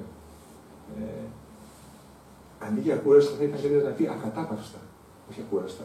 Έτσι, αόπνος, βέβαια στην κυριολεξία αυτό σημαίνει αόπνος, χωρίς να κουράζεσαι, αλλά θέλει να πει ακατάπαυστα δηλαδή. Αυτή είναι η έννοια του πράγματος. Δεν είναι το θέμα να μην κουράζεσαι. Δεν είναι θέμα να μην κουράζεσαι. Το θέμα είναι να μην σταματάς. Είναι αυτό που λέμε αδιάλειπτη προσευχή. Βλέπετε πόσο ρόλο παίζει η μετάφραση. Πάρα πολύ σημαντικό ρόλο. Δηλαδή, λέξη-λέξη πρέπει κανείς να τα πάρει, αν θέλει να κάνει μια σωστή δηλαδή απόδοση. Να προσεύχεσαι λοιπόν ακατάπαυστα. Πώς θα προσεύχεσαι ακατάπαυστα, όταν δεν υπάρχουν δυνάμεις στην ψυχή σου. Όταν εσύ έχεις τις μνήμες όλων αυτών των πραγμάτων. Δεν ξέρω αν σου έχει τύχει καμιά φορά. Πας να προσευχηθείς και αρχίζουν και έρχονται, κατεβαίνουν από τα ράφια όλα τα θέματα της ημέρας. Παναγία. Και τη στιγμή που δεν το θέλεις. Και τα χρήσιμα και τα άχρηστα, και καμιά φορά βέβαια όταν δεν έχεις τίποτα τι να σκεφτείς, ο διάβολος σου φέρνει τότε και μνήμες για κάποια προβλήματα τα οποία είχες και σε φέρνει κοντά στη λύση του προβλήματος και λες: εγώ είχα μια φαϊνή ιδέα τώρα αυτή τη στιγμή, και πάει η προσευχή στην πάντα. Μόνο και μόνο για να σε κάνει να μην ασχοληθείς με την προσευχή. Να εγκαιτεύεσαι, λέει, με θέρμη και να δέεσαι με πολύ ζήλο για να λάβεις. Και πάλι να μην ατονίσεις. Ναι, για να τα κάνεις όλα αυτά πρέπει να υπάρχουν όμως δυνάμεις της ψυχής διαθέσιμες. Και λέει ο άλλος μετά ότι δεν μπορώ όλοι να προσευχηθώ. Προσπαθώ όλοι και δεν μπορώ. Πώς να μπορέσεις. Για να μπορέσει, πρέπει να αποδεσμεύσει δυνάμεις της ψυχής. Επιτρέψτε μου πάλι να χρησιμοποιήσω ένα παράδειγμα από τους υπολογιστές. Μα έχεις 15 παράθυρα ανοιγμένα και πας να κάνεις μία και αυτή, θα καταρρεύσει το σύστημα. Καταρρεύει το σύστημα ολόκληρο. Τι κάνεις σε αυτές τις περιπτώσεις? Αρχίζεις και κλείνεις παράθυρα. Αυτό θα σου πει. Άμα πάρεις τον προγραμματιστή σου, θα σου πει κλείσε όλα τα παράθυρα, να μπορέσεις να δουλέψεις. Αυτό θα σου πει. Πώς εσύ νομίζεις μπορείς να δουλέψεις όταν έχεις 25 παράθυρα ανοιχτά? Και μάλιστα τα οποία είναι ακατάλληλα τα περισσότερα από αυτά. Πρέπει να αρχίσεις να κλείνεις παράθυρα για να μπορέσει να ανοίξει το παράθυρο της ψυχής σου στο Θεό. Θα αξιωθείς, λέει, εν τέλει, αυτά τα πράγματα, αν πρώτα διάσεις τον εαυτό σου να αποθέσεις στο Θεό τη φροντίδα για σένα. Προσέξτε τώρα πώς το λέει. Θα αξιωθείς, λέει, τώρα τα πράγματα αυτά, δηλαδή τι, την προσέγγιση του Θεού, το να απομακρυνθείς από τα κοσμικά πράγματα, όταν διάσεις τον εαυτό σου. Μα μπορώ εγώ να διάσω τον εαυτό μου? Λένε μερικοί, όχι, λέει, όταν λέει θα το αισθανθώ, λέει, εγώ αυτό κάνω αυτό. Πρέπει να το αισθανθώ, δεν το έχω αισθανθεί ακόμα, πρέπει να το αισθανθώ. Στον αιώνα τον άπαντα, λέω, δεν πρόκειται να το αισθανθείς. Αν δεν θέλεις τον εαυτό σου, είναι τέτοια θέση κατάλληλη, δεν τον προετοιμάσεις, ούτως ώστε να το αισθανθείς. Εσύ πρέπει να προετοιμάσεις τον εαυτό σου να το αισθανθείς. Μα λέει, είναι καλό αυτό, λέει, να βιάζουμε τον εαυτό μας. Φυσικά, πού το είδες είναι καλό? Γιατί παραβιάζουν τα ανθρώπινα δικαιώματα. Δεν σε παραβιάζει κανένας άλλος. Εσύ ο ίδιος κατευθύνεις τον εαυτό σου. Δεν το λέει πουθενά αυτό. Δεν το λέει καμιά νομοθεσία. Όταν εσύ κατευθύνεις τον εαυτό σου με το ζώο κάπου ότι παραβιάζονται τα ανθρώπινα δικαιώματα. Όχι. Και ο ίδιος ο Χριστός το λέει. Ότι η βασιλεία των ουρανών βιάζεται και βιαστέοι ελεύσονται εις αυτήν. Όχι εσύ να βιάζεις τους άλλους και να παραβιάζεις τη θέλησή τους, αλλά εσύ να βιάζεις τον εαυτό σου. Αυτό είναι απολύτως αποδεκτό. Και όχι απλώς είναι αποδεκτό, αλλά είναι και προτιμητέο. Το συνιστά κιόλας ο λόγος του Θεού.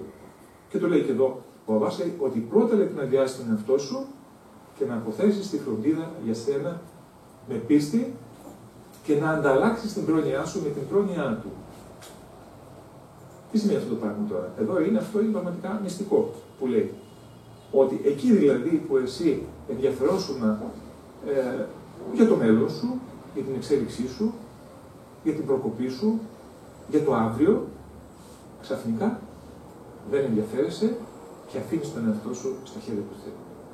Ανταλλάσσεις, λέει, την πρόνοια που είχες για τον εαυτό σου με την πρόνοια την οποία θα έχει πλέον ο Θεός για σένα από εδώ και στο εξής. Γιατί? Διότι αυτό σημαίνει ότι πραγματικά εμπιστεύεσαι τον Θεό. Πόσοι άνθρωποι και πόσοι χριστιανοί μας και πόσοι έρχονται στην εξομολόγηση και προσπαθούν, έτσι αγωνίζονται αυτά κτλ. Και κάνουν μια τρύπα στο νερό. Γιατί δεν υπάρχει αυτή η προϋπόθεση. Δεν αφήνει ο άνθρωπος τον εαυτό του στα χέρια του. Μα άμα δεν αφήσει τον εαυτό του στα χέρια του, πώς θα σε βοηθήσει ο Θεός? Σημαίνει ότι δεν τον εμπιστεύεσαι. Ναι, θέλω το Θεό και αυτό, θέλω και εκείνο, θέλω εκείνο και θέλω. Ναι, όμως εγώ ξέρω, θα κάνω αυτό, θα κάνω το άλλο, θα κάνω το άλλο και ας με βοηθήσει και εκεί που δεν τα καταφέρουμε καλά, βοήθησε με όμως εκεί, βοήθησε με και πάλι. Δηλαδή κάνω εγώ αυτά που νομίζω και θέλω και φωνάζω και το Θεό που εγώ ας πούμε έχω κάποιες τρύπες, να το πούμε έτσι, να τις βουλώσει, ας πούμε έτσι ο Θεός. Όχι, δεν είναι έτσι. Οτιδήποτε κάνω πρέπει να το εμπιστευτώ στην πρόνοια, την αγάπη και την παντοδυναμία του Θεού. Πιστεύω στο Θεό ή δεν πιστεύω? Τι θα πιστεύω? Το λέγαμε και προηγουμένως. Πιστεύω δεν σημαίνει αυτό που λένε νομίζουν. Α, ναι, κάπου υπάρχει Θεός. Πιστεύω ότι κάπου υπάρχει Θεός. Χαίρομαι πολύ. Πιστεύω σημαίνει ότι εμπιστεύομαι τον Πανάγραφο Θεό και τον βάζω στη ζωή μου προστάτη μου και εγγυητή και φωτοδότη μου και ζωοδότη και τα πάνω. Και την πρόνοια που έχω εγώ για τη ζωή μου, δεν λέω φυσικά ότι σηκώνω τα χέρια και δεν κάνω τίποτα, φυσικά δεν πρόκειται περί αυτού, αλλά την βάζω σε δεύτερη μοίρα. Όχι ότι εγώ θα κάνω τούτο, και εγώ θα κάνω το άλλο, και εγώ θα κάνω το άλλο. Διότι τότε είναι πραγματικά σαν να λογαριάζουμε χωρίς τον ξενοδόχο. Στην κυριολεξία λογαριάζουμε χωρίς τον ξενοδόχο και πολλές φορές ο Θεός γι' αυτό ακριβώς επιτρέπει να τρώμε τα μούτρα μας. Για να καταλάβουμε ότι κάτι δεν έγινε καλά. Μπορεί να είμαστε καλοί, μπορεί να έχουμε ικανότητες, μπορεί, αλλά να βρίσκουμε συνέχεια, να βρισκόμαστε σε κλειστές πόρτες. Και λέω άλλος γιατί. Ο Θεός λέει με κατατρέχει. Δεν είναι ο Θεός, δεν με πάει. Όλοι ας πούμε, και λοιπά, δεν ο Θεός με αδίκει. Με έχει αδικήσει. Και δεν σκέφτεται ο άλλος, μήπως εγώ δεν κάνω κάτι καλά. Μήπως εγώ δεν κάνω κάτι καλά. Δείχνει να σου πει πολύ μεγάλη ευκολία του και ο Θεός. Καλά, είσαι με τα καλά σου, είναι ο Θεός να κάνει λάθος. Κάνει ο Θεός λάθη. Δηλαδή δίνεις όλους και σε εσένα δεν δίνει πώς. Πολλά είναι. Και έστω και σε ένα σε ξέχασε, ο φάκελός σου πήγε στο τέλος και δεν είναι στα πρώτα αυτά και δεν τον πήρε είδηση ο Θεός. Είναι τον Θεός να κάνει τέτοια πράγματα. Να σε ξεχάσει ο Θεός κατά κάποιον τρόπο. Άρα πρέπει να βρούμε εμείς κάπου που δεν είμαστε εντάξει στο θέμα αυτό. Ας προσέξουμε. Τώρα εγώ χρειάζεται να σταματήσω στο σημείο αυτό, γιατί βλέπω ότι ο χρόνος έχει περάσει. Είπαμε ότι φέτος την πρώτη ώρα θα την δίνετε εμένα και μετά θα έχουμε χρόνο για να συζήτηση περισσότερο και ερωτήσεις. Αλλά αν δεν υπάρχουν ερωτήσεις, να δούμε τι θα κάνουμε. Οπότε δίνω το λόγο σε εσάς.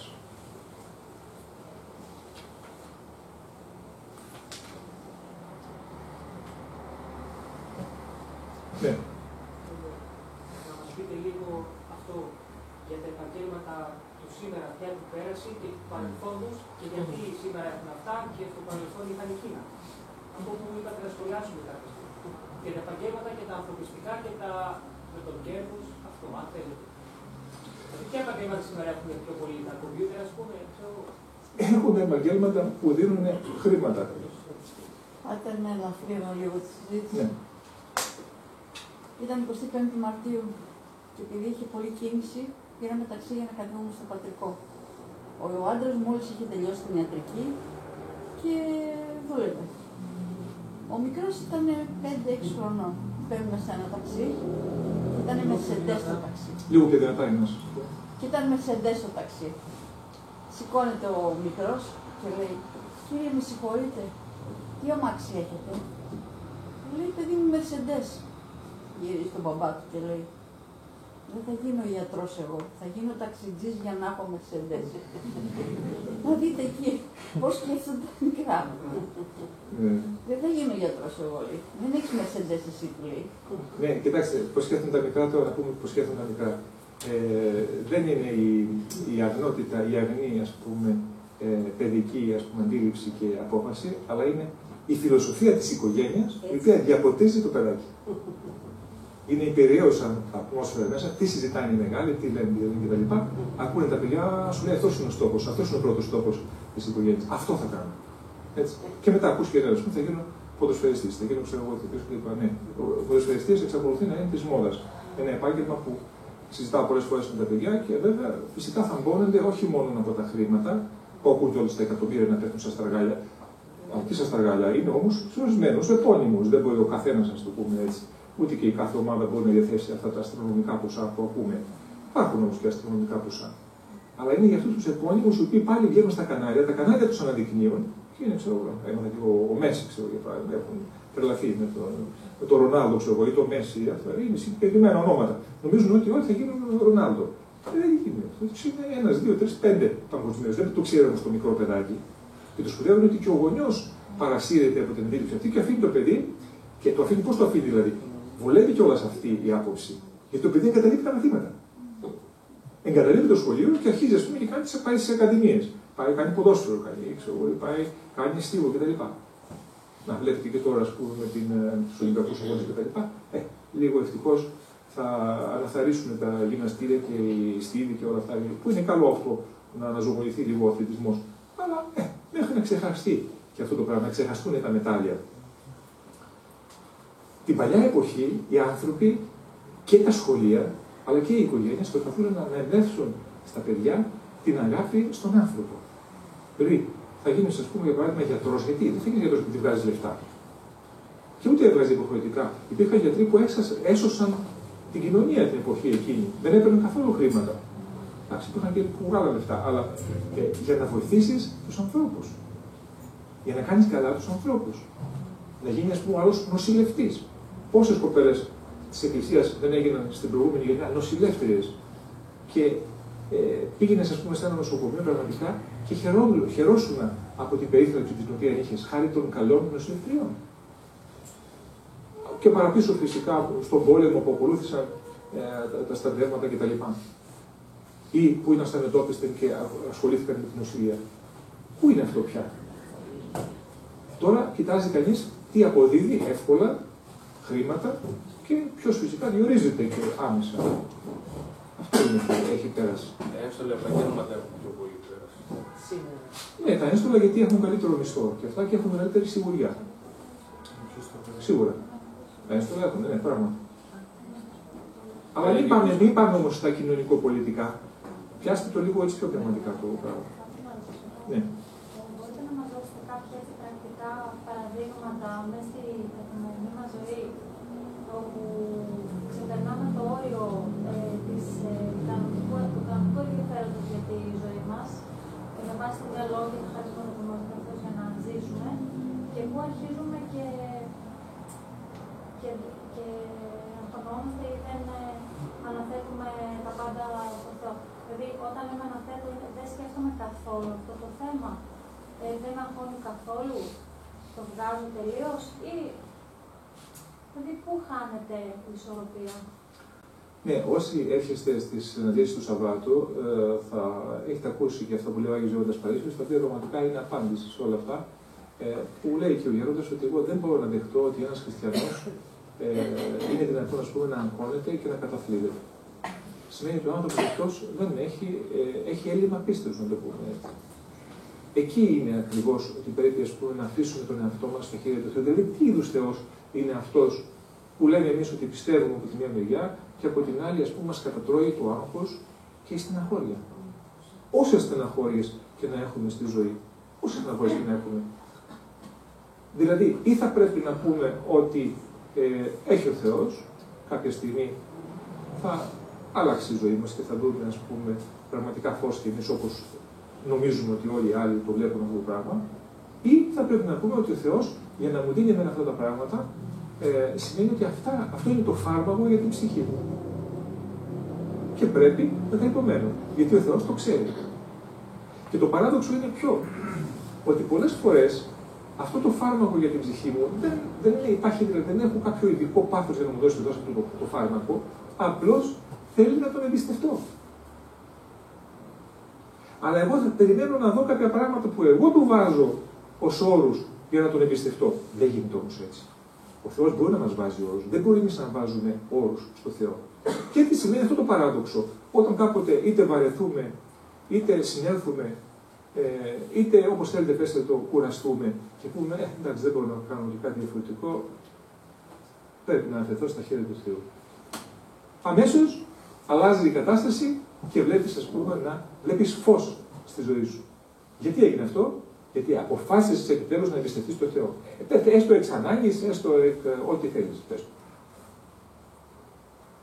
Εάν όμως εμείς ανυπομονούμε και διαρκώς λέμε μα γιατί, θα μας περιμένει ο Θεός μέχρι να οριμάσει η ψυχή μας και να αφήσουμε τον Θεό πλέον, να εμπιστευτούμε τον εαυτό μας στα χέρια του Θεού, ο οποίος όχι απλώς Θεός θα κάνει, ας πούμε, τα θελήματά μας, περισσότερα από αυτά που εμείς φανταζόμαστε θα μας δώσει.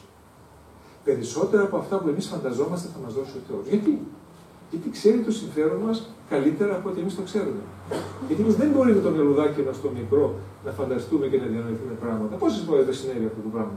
Και λένε αυτό το πράγμα δεν μπορούσα να το φανταστώ. Άλλα πράγματα εγώ σκεφτόμουν. Και ξαφνικά ήρθε αυτό και πώς άλλαξε η ζωή μου. Είπαμε και για το θέμα, ας πούμε, τώρα της κρίσεως που υπάρχει. Βλέπετε πόσοι άνθρωποι και πραγματικά στεναχωριέται κανείς. Γιατί τώρα με αυτή την κρίση που έχουμε στην Ελλάδα, πολλοί άνθρωποι έτσι βρίσκονται σε πολύ δύσκολη θέση. Και πρέπει φυσικά όλοι μας, ο καθένας μας, όσο μπορεί, στο μέτρο των δυνατοτήτων του, να βοηθούμε αυτούς τους συνανθρώπους μας. Στη δύσκολη αυτή θέση που βρίσκονται. Και δυστυχώς πολλοί φτάνουν και σε οριακές καταστάσεις. Και σε όρια δηλαδή αυτοκτονίας. Ο Θεός να φυλάει. Οι στατιστικές μιλάνε για κάποιες χιλιάδες νούμερα. Όμως, παρόλα αυτά, βλέπετε πώς ο Θεός αυτό το πράγμα το επέτρεψε. Και σας έχω πει και άλλη φορά από το βήμα αυτό. Φανταστείτε να μην υπήρχε η κρίση στην Ελλάδα.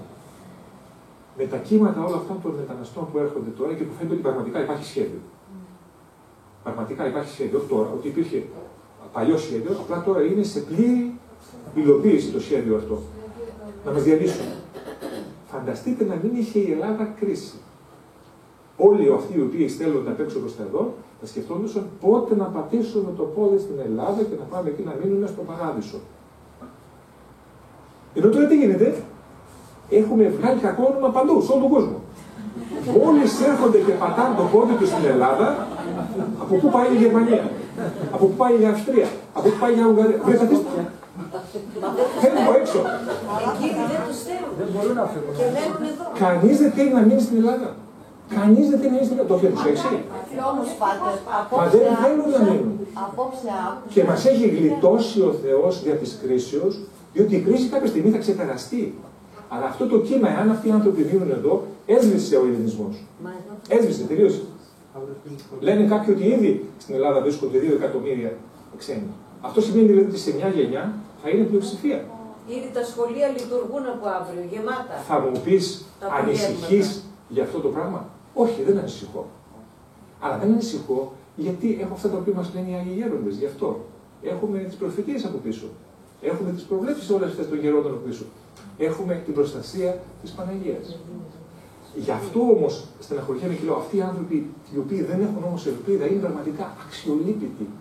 Οι άνθρωποι σήμερα οι οποίοι δεν έχουν ελπίδα στο Θεό είναι αξιολύπητοι. Γιατί η κατάσταση πραγματικά είναι τραγική. Άμα το δεις δηλαδή έτσι διαχυμού οφθαλμού, η κατάσταση είναι τραγική. Και προσπαθώ καμιά φορά έτσι με τα μάτια των νέων, που είστε νέοι περισσότεροι εδώ πέρα, πώς κανένας να ξεκινήσει τη ζωή του πραγματικά με τέτοιες προϋποθέσεις? Πραγματικά απελπίζεται. Και πραγματικά δικαιολογώ τους ανθρώπους να έχουν τέτοια. Εάν ο άνθρωπος σήμερα δεν έχει ελπίδα και πίστη στο Θεό, είναι πραγματικά απελπιστική η κατάσταση. Γι' αυτό λοιπόν θα πρέπει εμείς και να βοηθάμε, αλλά και να βοηθάμε με αυτή την πνευματική φιλανθρωπία τους άλλους, να δίνουμε δηλαδή ελπίδα στην ψυχή των ανθρώπων. Και η ελπίδα είναι ο Χριστός. Πρέπει να οδηγήσουμε τους ανθρώπους στον Χριστό, στην Εκκλησία, στην αλήθεια. Και είναι κάτι που οι χριστιανοί δεν το κάνουν δυστυχώς. Βλέπετε οι αιρετικοί τι κάνουν. Κάνουν το παν για να τον πάρουν τον άλλον, μόλις τον συναντούν, μόλις θα τον χρυσώσουν, θα τον κάνουν μόνο να τον πάνε εκεί στην εκκλησία τη δική τους, εντός εισαγωγικών. Στην αίθουσα που κάνουν, ας πούμε, τα μαθήματά τους, για να τον κάνουν χειρότερο από αυτούς, όπως λέει το Ευαγγέλιο. Εμείς, πού είναι το ενδιαφέρον το δικό μας? Εμείς ντρεπόμαστε να κάνουμε το σταυρό μας, μήπως κάποιος μας δει και μας, είτε ας πούμε, μήπως ας πούμε, μας δει και κάτι πει για μας, ή μήπως σκανδαλιστεί από την διπλή ζωή την οποία κάνουμε. Δηλαδή, άλλοτε να είμαστε της Εκκλησίας και άλλοτε να είμαστε σαν τους κοσμικούς. Προσοχή, γιατί και αυτό είναι μια παγίδα. Μπορεί να κάνεις να έχεις, πούμε, διπλή ζωή. Έλεγες προηγουμένως πώς και τα λοιπά. Μα όταν ο άνθρωπος κάνει διπλή ζωή, πώς να ωφεληθεί από την πίστη του στο Θεό? Πρέπει να είναι καθαρός ο άνθρωπος στην προσέγγιση του Θεού, να είναι ειλικρινής. Αν δηλαδή έρχομαι στο Θεό και λέω ναι, θέλω ας πούμε όλα αυτά τα οποία μου άρεσαν αυτές οι δωρεές και όλα αυτά που δίνεις, ναι, μου άρεσαν, ναι, τα δέχομαι, θέλω. Και όμως, από εκεί μετά, εγώ τραβάω τον δρόμο μου. Πάω εκεί που θέλω. Κάνω αυτό που θέλω.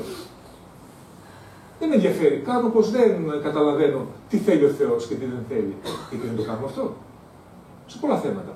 Μακάρι να μην το κάνουμε. Είπαμε παρόντες εξαιρούνται άλλωστε. Λοιπόν, αλλά πολλές φορές το κάνουμε. Αυτό, όταν πάμε και το κάνουμε αυτό το πράγμα και κάνουμε. Ναι, κάνουμε το θέλει μας φυσικά. Θες να μας πει, έλα εδώ, μπαγάσα, πού πας? Εσύ υποτίθεται είσαι δικός μου. Τώρα εδώ ξαφνικά λέω σε βλέπω κάνεις παρασπονδίες. Όχι, μας αφήνει τώρα. Μας αφήνει, αλλά πλέον όμως μετά δεσμεύεται ένα ποσό του λογαριασμού. Πας να το πάρεις, βάζεις την κάρτα μέσα. Δεν βγάζει. Συνήθως φαινόμενο. Δεν βγάζει. Συζήτηση φαινόμενο. Μιλάω για το λογαριασμό του Θεού, βέβαια. Capital control. Μετά, μπράβο, ναι. Βάλετε capital control μετά. Γιατί? Λόγω της δικής σου συμπεριφοράς. Αν όμως έχεις εμπιστοσύνη στο Θεό, αυτό είναι. Γιατί λέει και ο Θεός στο Ευαγγέλιο, λέει ο Χριστός, μη μεριμνάτε. Δεν σημαίνει δηλαδή να είστε άφρονες, να είστε ανόητοι, να είστε σαν τον Τζίτζικα, που ας πούμε δεν ενδιαφερόταν καθόλου και όλο το καλοκαίρι, ας το πούμε έτσι, τραγουδούσε, ενώ το Μυρμήγκη, ας πούμε, δούλευε. Όχι, δεν λέει αυτό. Θα είσαι και σαν τον Μυρμήγκη φυσικά. Ήθη προς τον Μέρμιγκα, λέει η Σοφία Σειρά. Ήθη προς τον Μέρμιγκα, έτσι λέει. Κοίταξε το Μυρμήγκη, λέει. Ανόητε, δεν βλέπεις, λέει, το Μυρμήγκη. Που πάει, λέει, και μαζεύει με τη φρόνηση για όταν θα έχει ανάγκη να ξοδέψει. Και εσύ πρέπει να αποταμιεύσεις, να σκέφτεσαι το αύριο. Το βλέπετε, η Γραφή το λέει αυτό. Αλλά άλλο αυτό και άλλο να αγωνιάς για το αύριο. Θα ενδιαφερθείς για το αύριο, αλλά δεν θα αγωνιάς, δεν θα καίγεσαι. Δεν θα στεναχωριέσαι. Δεν είναι μερικοί. Γιατί λέγαμε σε μια στενή παρέα, το πούμε έτσι, ότι η κατάσταση, ας πούμε, είναι τραγική. Καλό είναι οι άνθρωποι. Ο γνώμος τι λέει, ο κύριος γνώμος. Κάτι να έχεις εκεί στο ραφάκι, ας πούμε έτσι. Να μην έχεις μια εβδομάδα, ας πούμε, να φας. Γίνεται κάτι, γίνεται να πάμε να σκοτώσουμε. Και λέει, βγαίνει τώρα ο σούπερ χριστιανός και λέει, όχι, λέει, αυτά δεν είναι χριστιανικά πράγματα. Ποιος σου το είπε αυτό το πράγμα? Δεν είναι χριστιανικό πράγμα να έχεις αύριο εσύ στα ράφια σου και να μην δίνεις στους άλλους. Και να πηγαίνεις να ζητάς από τους άλλους. Διότι εσύ τι περιμένεις, δηλαδή, να βρέξει μακαρόνια αύριο? Εάν δεν θα μια τέτοια κατάσταση, τι νομίζεις, ότι θα βρέξει μακαρόνια και ρύζι? Θα πας να μαζέψεις? Πού θα βρεις? Θα πας στη γειτόνισσα να σου δώσει. Γιατί να πας στη γειτόνισσα να σου δώσει? Να δώσεις εσύ στη γειτόνισσα. Άρα δεν είναι αυτό. Προσέξτε, δεν είναι αυτό. Δεν λέει ο Θεός να μην έχουμε νουν, φρόνηση, διάκριση. Λέει κάπου ίσα-ίσα ο Χριστός, λέει υποκριτές, τον καιρό λέει τον καταλαβαίνετε, βλέπετε λέει τα σύννεφα, βλέπετε από πού φέγγει και τα λοιπά και λέτε θα βρέξει, θα κάνει έτσι ο καιρός, θα χαλάσει. Αλλά τα σημεία των καιρών λέει για την ψυχή σας δεν τα καταλαβαίνετε, κάνετε πως δεν τα βλέπετε. Πρέπει όλα να τα βλέπει ο άνθρωπος, όλα τα σημάδια δηλαδή των καιρών. Αλλά από εκεί και μετά όμως δεν σημαίνει ότι εγώ θα τρέμει να σηκώνω το φιλοκάρδι μου. Αχ, τι θα γίνει, πώς θα γίνει. Ό,τι είναι να γίνει, ας γίνει. Δεν το ξέρει ο Θεός. Δεν έχουν προφητευτεί. Θα γίνουν. Αν έχω τώρα κάτι παραπάνω, θα δώσω και στους ανθρώπους που δεν έχουν. Θα κάνω και μια ελεημοσύνη που θέλει διπλή ελεημοσύνη. Δεν θα πάω εγώ να επιβαρύνω τους άλλους με τον εαυτό μου. Αυτό είναι. Δεν λέμε εμείς ότι θα πρέπει, ας πούμε, πώς και πώς να γυρίσουμε τα στρώματα από κάτω με αυτά. Δεν είναι τέτοιο πράγμα. Αλλά λέμε ότι ο άνθρωπος να έχει φρόνηση, να έχει διάκριση. Όχι του ύψους ή του βάθους. Αυτό είναι ακριβώς η διάκριση. Είναι η ισορροπία στην άρεστη κατάσταση. Η μέση οδός, χωρίς φυσικά να κάνεις το θέλημα του Θεού να το τραβάς από εδώ και από εκεί όπως θέλεις, αλλά μέσα στα πλαίσια του θέληματος του Θεού. Συνεχίζω να απαντάω στην ερώτηση που έκανες. Άλλο. Πάτε. Ναι.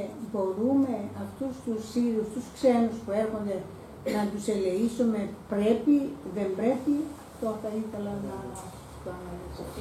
Εξυπακούεται ότι εμείς θα ελεήσουμε. Θα ελεήσουμε σαν να είναι αδερφοί μας, όχι απλώς θα ελεήσουμε. Δεν μας ενδιαφέρει αν είναι Ορθόδοξοι, αν είναι Καθολικοί, αν είναι Προτεστάντες, αν είναι Βουδιστές. Φυσικά και θα τους ελεήσουμε. Αλλά από εκεί και μετά αυτοί οι οποίοι λένε ότι είναι το Σουάβιο κτλ. Ας πάρουν και μερικούς στα σπίτια τους. Γιατί δεν μπαίνουν στα σπίτια τους? Αυτοί που έχουν τα μεγάλα διαμερίσματα και οι υπουργοί κτλ. Γιατί δεν το κάνουν αυτό το πράγμα? Και τους αφήνουν στα νησιά να ανεμοδένονται. Και άλλο αυτό το πράγμα, και άλλο η πολιτική ενός κράτους και μιας κοινωνίας κτλ. Που πρέπει να προστατεύσει τον εαυτό της. Έτσι. Άλλο να βοηθήσεις έναν άνθρωπο που σταθεί στην πόρτα σου, έτσι, και άλλο να βάλεις μέσα ένα εγκληματία μέσα στο σπίτι σου. Υπάρχει διαφορά. Κάποιο βέβαια σκεπτόμενος χριστιανικά μπορεί να κάνει και το δεύτερο.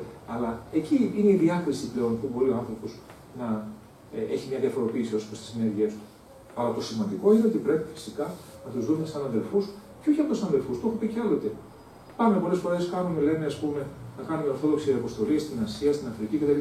Ήρθαν στα πόδια μας. Ήρθαν στα πόδια μας. Ποιος ενδιαφέρθηκε? Συγγνώμη δηλαδή που το λέω, αλλά εγώ νομίζω δεν ενδιαφερθήκαμε. Εντάξει, τους δώσαμε ένα κομμάτι ψωμί. Αλλά μήπως δεν ενδιαφέρονται μόνο για το ψωμί αυτοί οι άνθρωποι, αλλά ενδιαφέρονται και για μια κουβέντα ζωής, για ένα λόγο ζωής, αιωνίου ζωής. Και αυτό θα το δείξουμε και μέσα από τη ζωή μας, μέσα από το παράδειγμά μας, αλλά και μέσα από το λόγο. Τόσο δύσκολο είναι να δώσουμε, ας πούμε, ένα φυλάδιο, ας υποθέσουμε. Στη γλώσσα τους, βεβαίως. Θα είναι μουσουλμάνοι περισσότερο. Τι σημασία έχει αυτό? Εγώ νομίζω πρέπει. Εδώ στη γειτονιά μας ήρθε μια τέτοια οικογένεια μουσουλμάνων που λέτε και ήρθαν και ζήτησαν να βαφτιστούν. Μόνοι τους. Βέβαια τώρα θα μου πείτε τι κίνητρα υπάρχουν.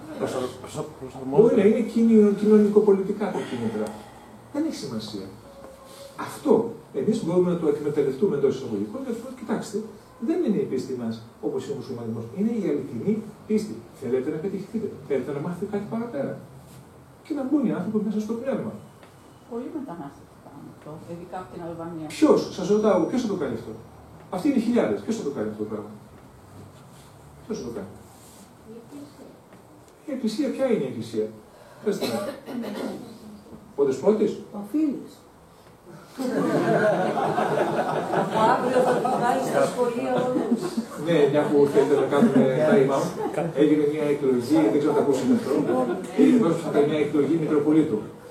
Και υπήρχαν 2 ή 3 υποψήφοι, δεν θυμάμαι, και ψηφίσαν, ας πούμε, βγήκε κάποιος από όλους, ένα ψηφοδέλτιο έγραφε Φίλης.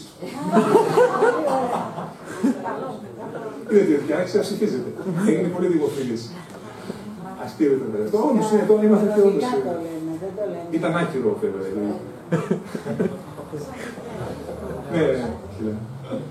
Δημιουργήθηκε τελευταία τώρα που είπε η κυρία για τους Σύριους, για το θέμα των σχολείων. Δημιουργήθηκε ένα πρόβλημα. Κάποιες Ευρώπες, νομίζω, αντιδράσανε.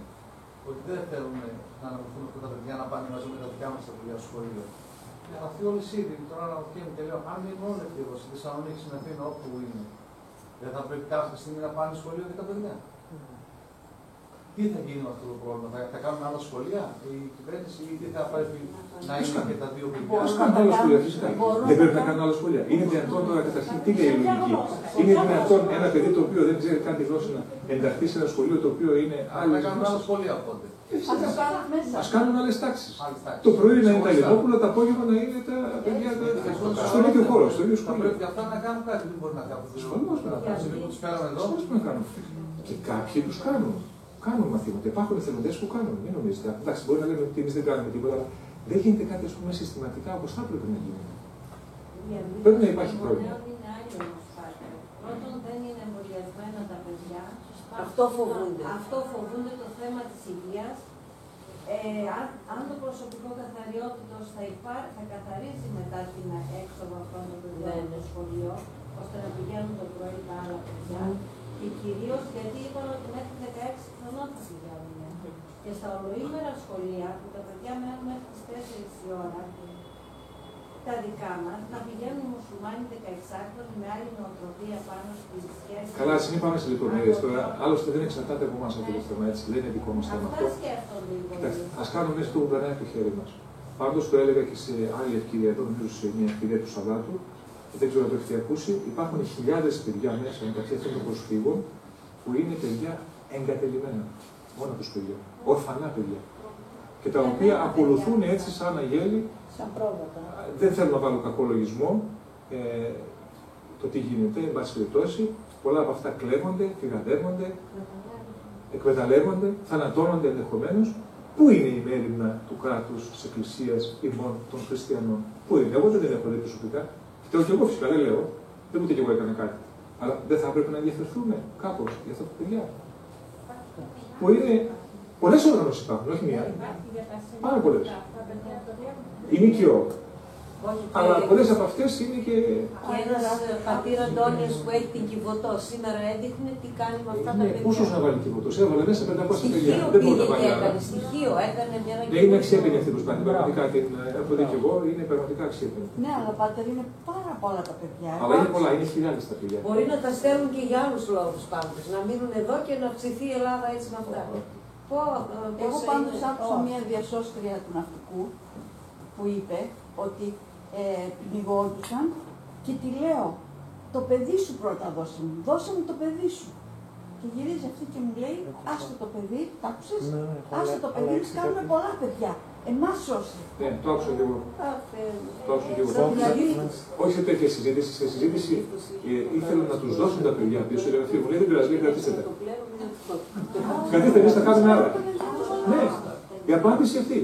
Και όντως η αλήθεια ότι ήρθαν, ας πούμε, 4, 5, 7 παιδιά κάνουν αυτή. Κάνουν συνέχεια είναι αλήθεια, για να μολάνε. Γέμισε η Ελλάδα τι καλά, ψήφικα. Αυτό είναι μια άλλη διάσταση του θέματος. Διότι εμείς, ας υποθέσουμε, είμαστε χριστιανοί, έτσι που είμαστε εδώ. Εσύ που είστε νέοι και αύριο θα παντρευτείτε, θα κάνετε οικογένεια κτλ. Πόσα παιδιά θα κάνετε? Σας ρωτάω, πόσα παιδιά θα κάνετε? Πριν καν προλάβει κανείς να παντρευτεί, έρχεται και λέει, ξέρεις πάτερ, εγώ μέχρι 2 παιδιά θα κάνω. Δεν μπορεί να σου φέρω. Ή λέει, ας πούμε, η κοπέλα, δεν είμαι έτοιμη να κάνω παιδί. Θα, ξέρω εγώ, θα πρέπει να πιάσω δουλειά πρώτα, να δουλέψω 5 χρόνια, να βάλω κάποια θέματα στην άκρη, κλπ. Οικογενειακός προγραμματισμός. Μετά λέμε για το σχέδιο του πού. Ενώ αυτοί λένε ότι επειδή το λέει η θρησκεία τους. Δεν κάνουν αντισύλληψη και έρχονται με 7, 8, με 10 παιδιά. Μπορεί να μην τα αγαπάνε όσο τα αγαπάμε εμείς.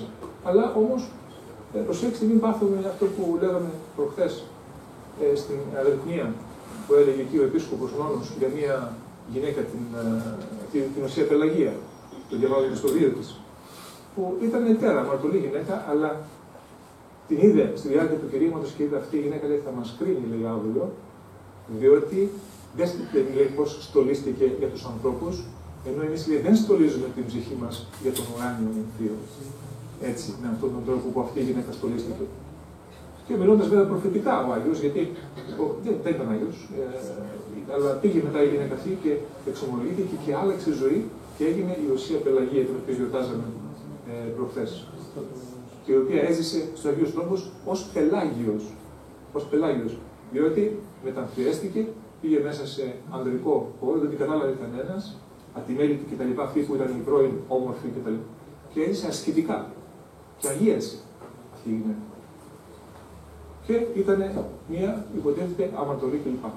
Λοιπόν, γι' αυτό πρέπει, νομίζω, να δούμε καλύτερα τον εαυτό μας και όπου πάσχουμε να θεραπεύσουμε τις αδυναμίες μας. Και όπου δεν μπορούμε, εκεί τουλάχιστον να κάνουμε μια προσευχή, ο Θεός να ενισχύει αυτούς οι οποίοι μπορούν και βοηθάνε. Εγώ πραγματικά θαυμάζω τους ανθρώπους οι οποίοι και πολλοί εθελοντές είναι στο έργο αυτό, και Έλληνες, κυρίως τους Έλληνες, γιατί είμαι πολύ καχύποπτος με τους ξένους. Έβλεπα ένα βίντεο πρόσφατα με Ισραηλινούς, το έχω αναζήσει και στο διαδίκτυο όσοι έχετε και πρόσβαση. Έχουμε κάνει μια αυτή στο Facebook, Ελληνικό Ορθόδοξο Παρατηρητήριο. Αν έχετε λογαριασμό, δείτε και κάνετε εγγραφή και δείτε και την ανάρτηση αυτή. Είναι συγκλονιστική. Υπάρχει μια οργάνωση η οποία προέρχεται από το Ισραήλ,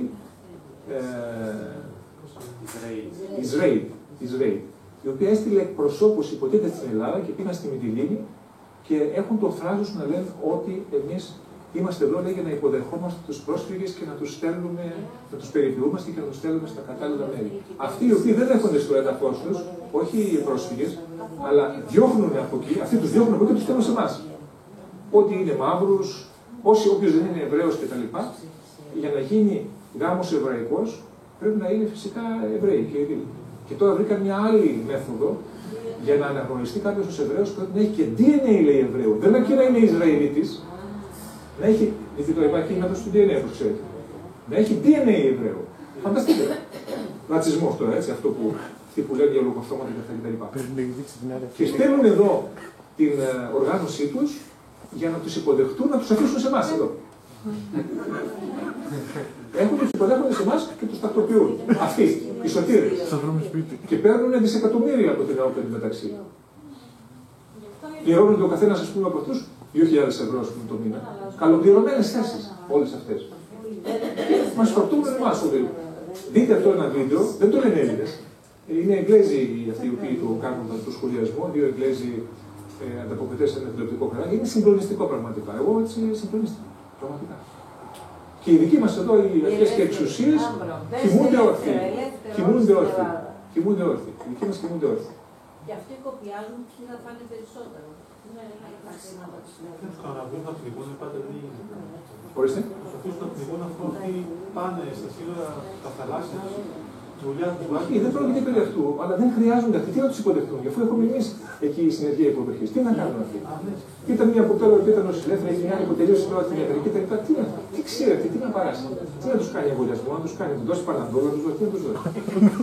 Να τους πει καλώς ήρθατε στα εβραϊκά. Αστεία πράγματα. Φιλαδιάκι. Μα λέει είναι κομικοτραγικά, πραγματικά είναι κομικοτραγικά. Και ήρθαν απλώς για να πάρουν τα λεφτά, για να εισπράξουν τα λεφτά για την οργάνωσή τους. Και για να μας τους φορτώσουν. Πολλοί από αυτούς είναι πράκτορες. Μην το συζητάτε. Ας μείνουμε όμως. Ναι.